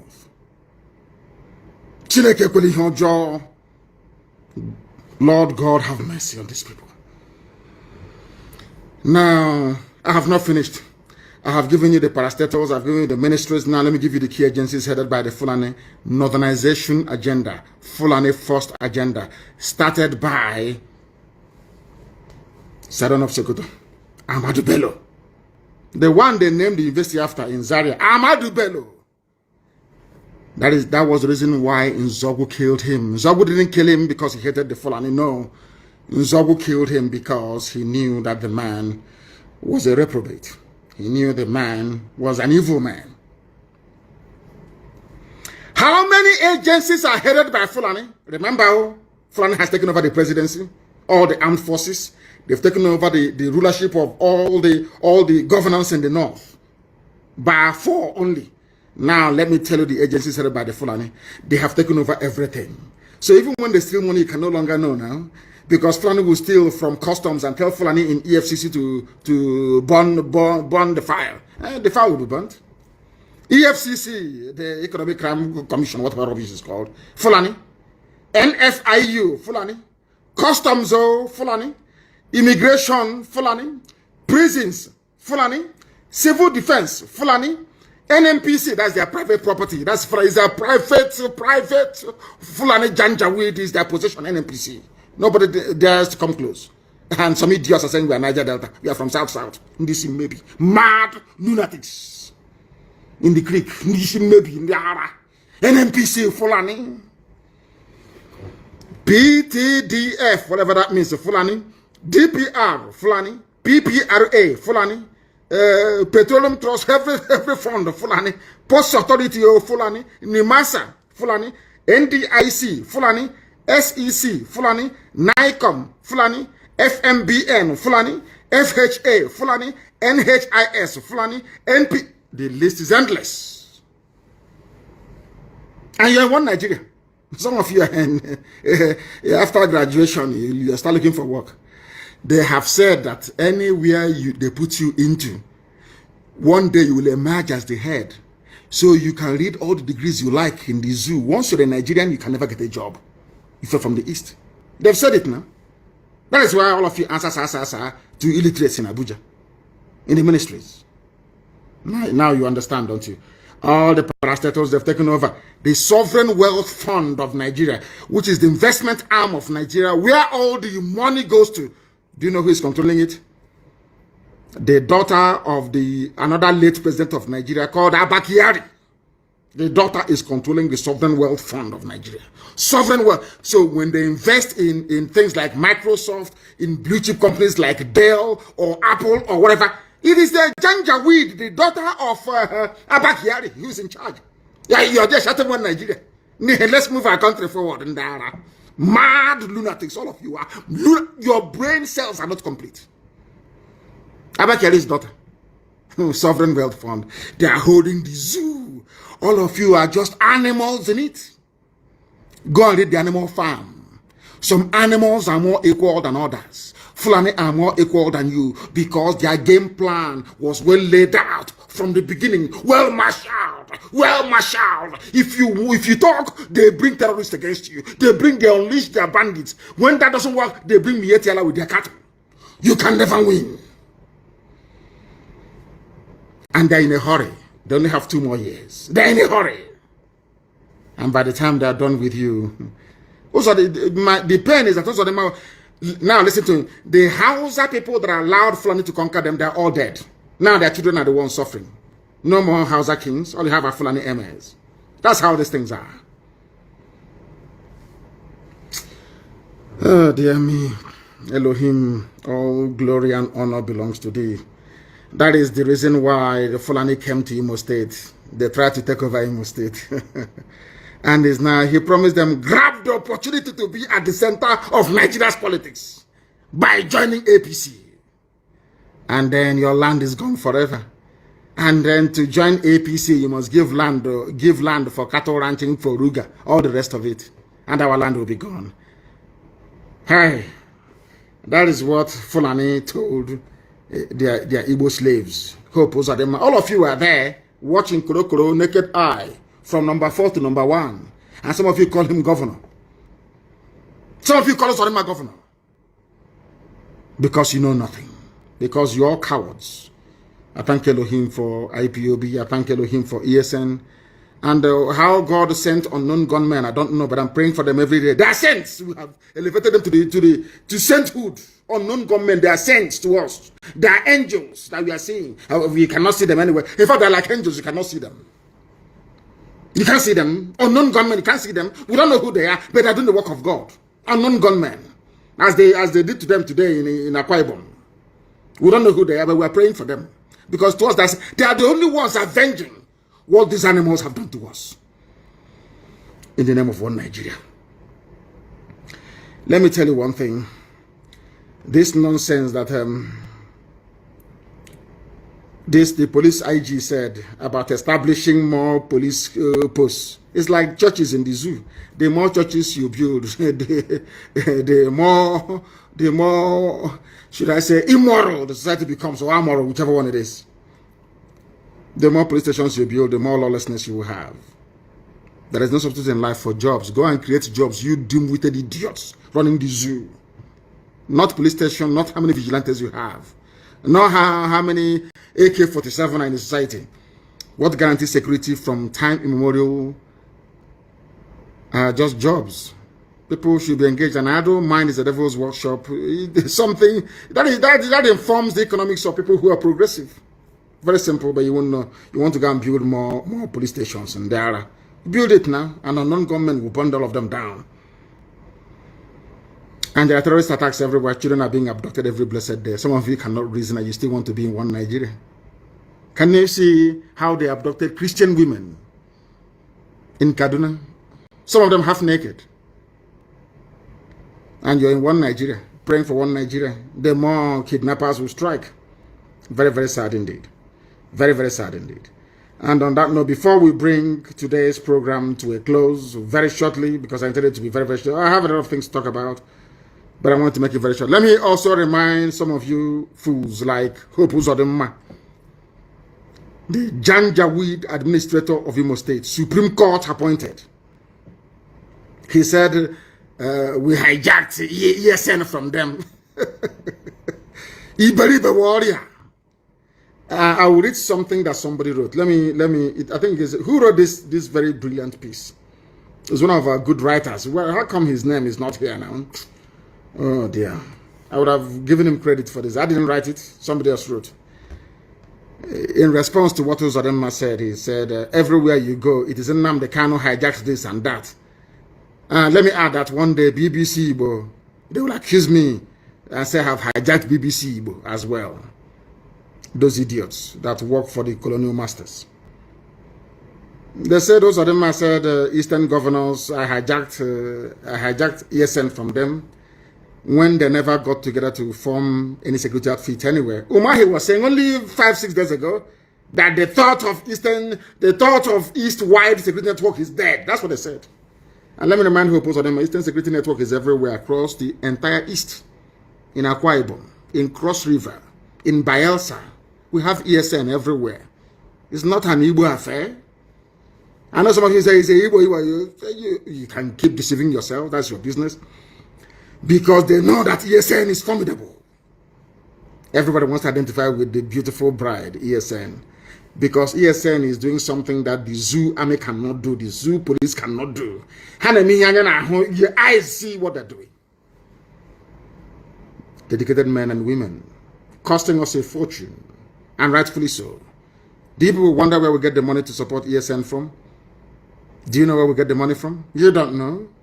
Have we ever come to you before for money to support ESN? That's what's driving them mad. That these people they said can never be united, they don't love themselves, are the same people behind IPOB, the same people behind ESN, funding it every day. You know, they are shocked. We have not come to them to beg them to give us money to fund ESN. Talking rubbish all the time. I think he's on drugs. Or maybe that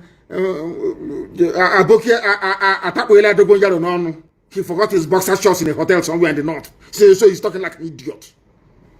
You don't keep him silly here. Or he's talking rubbish. Actually, because he's like a woman, and I didn't area left that right and center. Idiot, wearing pampers, talking rubbish. Don't you wear pampers? Your fellow men destroyed you in hotels in the north. In the because you want to be governor. Exactly like me. That idiot. May Elohim have mercy upon you. Fool. Do you know how we come up with the name Eastern Security Network? My happiness is that very shortly the West will adopt the same name and also the Middle Belt. Because we are very, very formidable. Next time, you will not only forget your boxer shorts, you forget your red cap there as well. In the hotel room. Where your fellow man is wrestling you because you want to be governor. Look at how useless you are. Look at how useless you are. Look at how useless you are, an idiot like you. From 419 to Governor's Lodge. Shamelessly, you were a thief in Lagos. Obtaining by tricks, lying and sending emails. So why would you lie against ESN and IPOB and against me? Eh? Why would you lie? After stealing you are a criminal. Hope can you travel to the US? You are a rogue, you're a thief. Everyone knows you as a 419er. From there to Governor's Lodge. And you will lie and do anything to become governor. You went to the north, they useless to you, gave you that cap, you came back, you're talking rubbish. Do you walk on a straight line? You don't know, we know the telltale signs of those of you who have been to the north and been useless. From one Haruna to one Abubakar, from Abubakar to Umar, uselessing you all over the place. Think we don't know? You papas not over not call you idiot like you. But Wazirika said I took Radio Biafra from him. Every idiot I took something from the bagger. Even the file carrier said I took his file. I don't know who. It's not Elochukwu that wrote this. Somebody wrote this. I want to give him credit. I cannot remember anymore. Maybe in the next 2 days. Every blessed day, you took this from me. You hijacked our fund. You hijacked it. I'm no longer hearing about the first fund though. That one is gone. It's one idiot now saying 2.4 billion from the UK. Anyway, that's the same where we come from in Igbo. You know when you see a very pretty girl, they can win as my wife is, and my mother before her. If you don't know what to tell her, you say, go and bath. That's what they're doing. They are shocked that we are disciplined and formidable. Because I am doing the work that I was born to do. To set the children of God free. That's what I'm doing. I have not come to this world to be a millionaire, to be a billionaire, to impress anybody, to ride big cars, to live it. That's rubbish. That's for Mobunyanon, to very wretched poor people. Not for us. I was born into opulence. If you don't know, let me tell you. So money don't move us. That is why every dime contributed goes towards IPOB, sustenance of IPOB, the movement, Biafra, and the Security Network. That's what we do. If you don't know. Look at the idiots saying we hijacked it. Do you people, as your, you know, as when they invite you to come to Sokoto, you know what you're going for. You start sweating. Even in air condition, you're sweating because you know what they're going to do to you that night. You know that you are finished that very night. They wouldn't be taking a pillow. Okay, baby. Oh my God in heaven, hope. Oh dear me. Every idiot, you hijacked this from us. Ohanes Ndibo said I hijacked the minds of the people. Southeast governors, I hijacked ESN.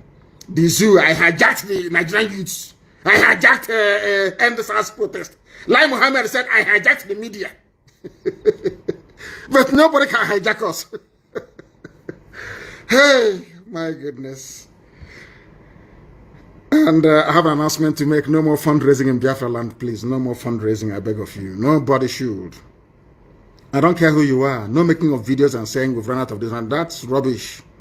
You are soldiers, you remain in the bush until you are resupplied, until you get reinforcement.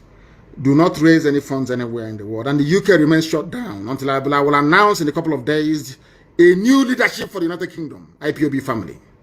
As formidable as ever. We're not going back. I thank all of you for listening this very evening, morning, noon, or night, depending on where you are. Here, you have listened to Radio Biafra this evening, morning, or noon, or night. We don't have any other religion. By being a Biafran, you are religious by nature. That is why our religion is Biafra. And here on Radio Biafra is where we worship, because Elohim is our God, Almighty in heaven. From me, from here, believe it or not, with all the love in my heart. Good evening. Good evening.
Thank you for joining me. Such a long message from Nnamdi. That was from 14th of March 2021. We played it directly from his Instagram account. And tomorrow evening again, we'll bring another message from that his account, and then we'll play, so that we'll keep refreshing our hearts and our memories, and then keep refreshing our mind with the word of heaven, the gospel. Because very soon, Pastor Nnamdi is vibrating back again. Mazi Simon Ekpa, the Prime Minister himself, will be vibrating back again. And then we are going to be having them at the helm of affairs once again, because Biafra is here by the grace of Chukwuka Premier Nile. Thank you very much, everyone, and good night. Those of you that didn't watch from the beginning, please go back and watch. From the beginning, there were some updates I gave before we played this message. Very important update, especially those of you from UK. It's important to watch the beginning of this particular broadcast, which is almost 3 hours broadcast. The very beginning of it, you need to watch it again.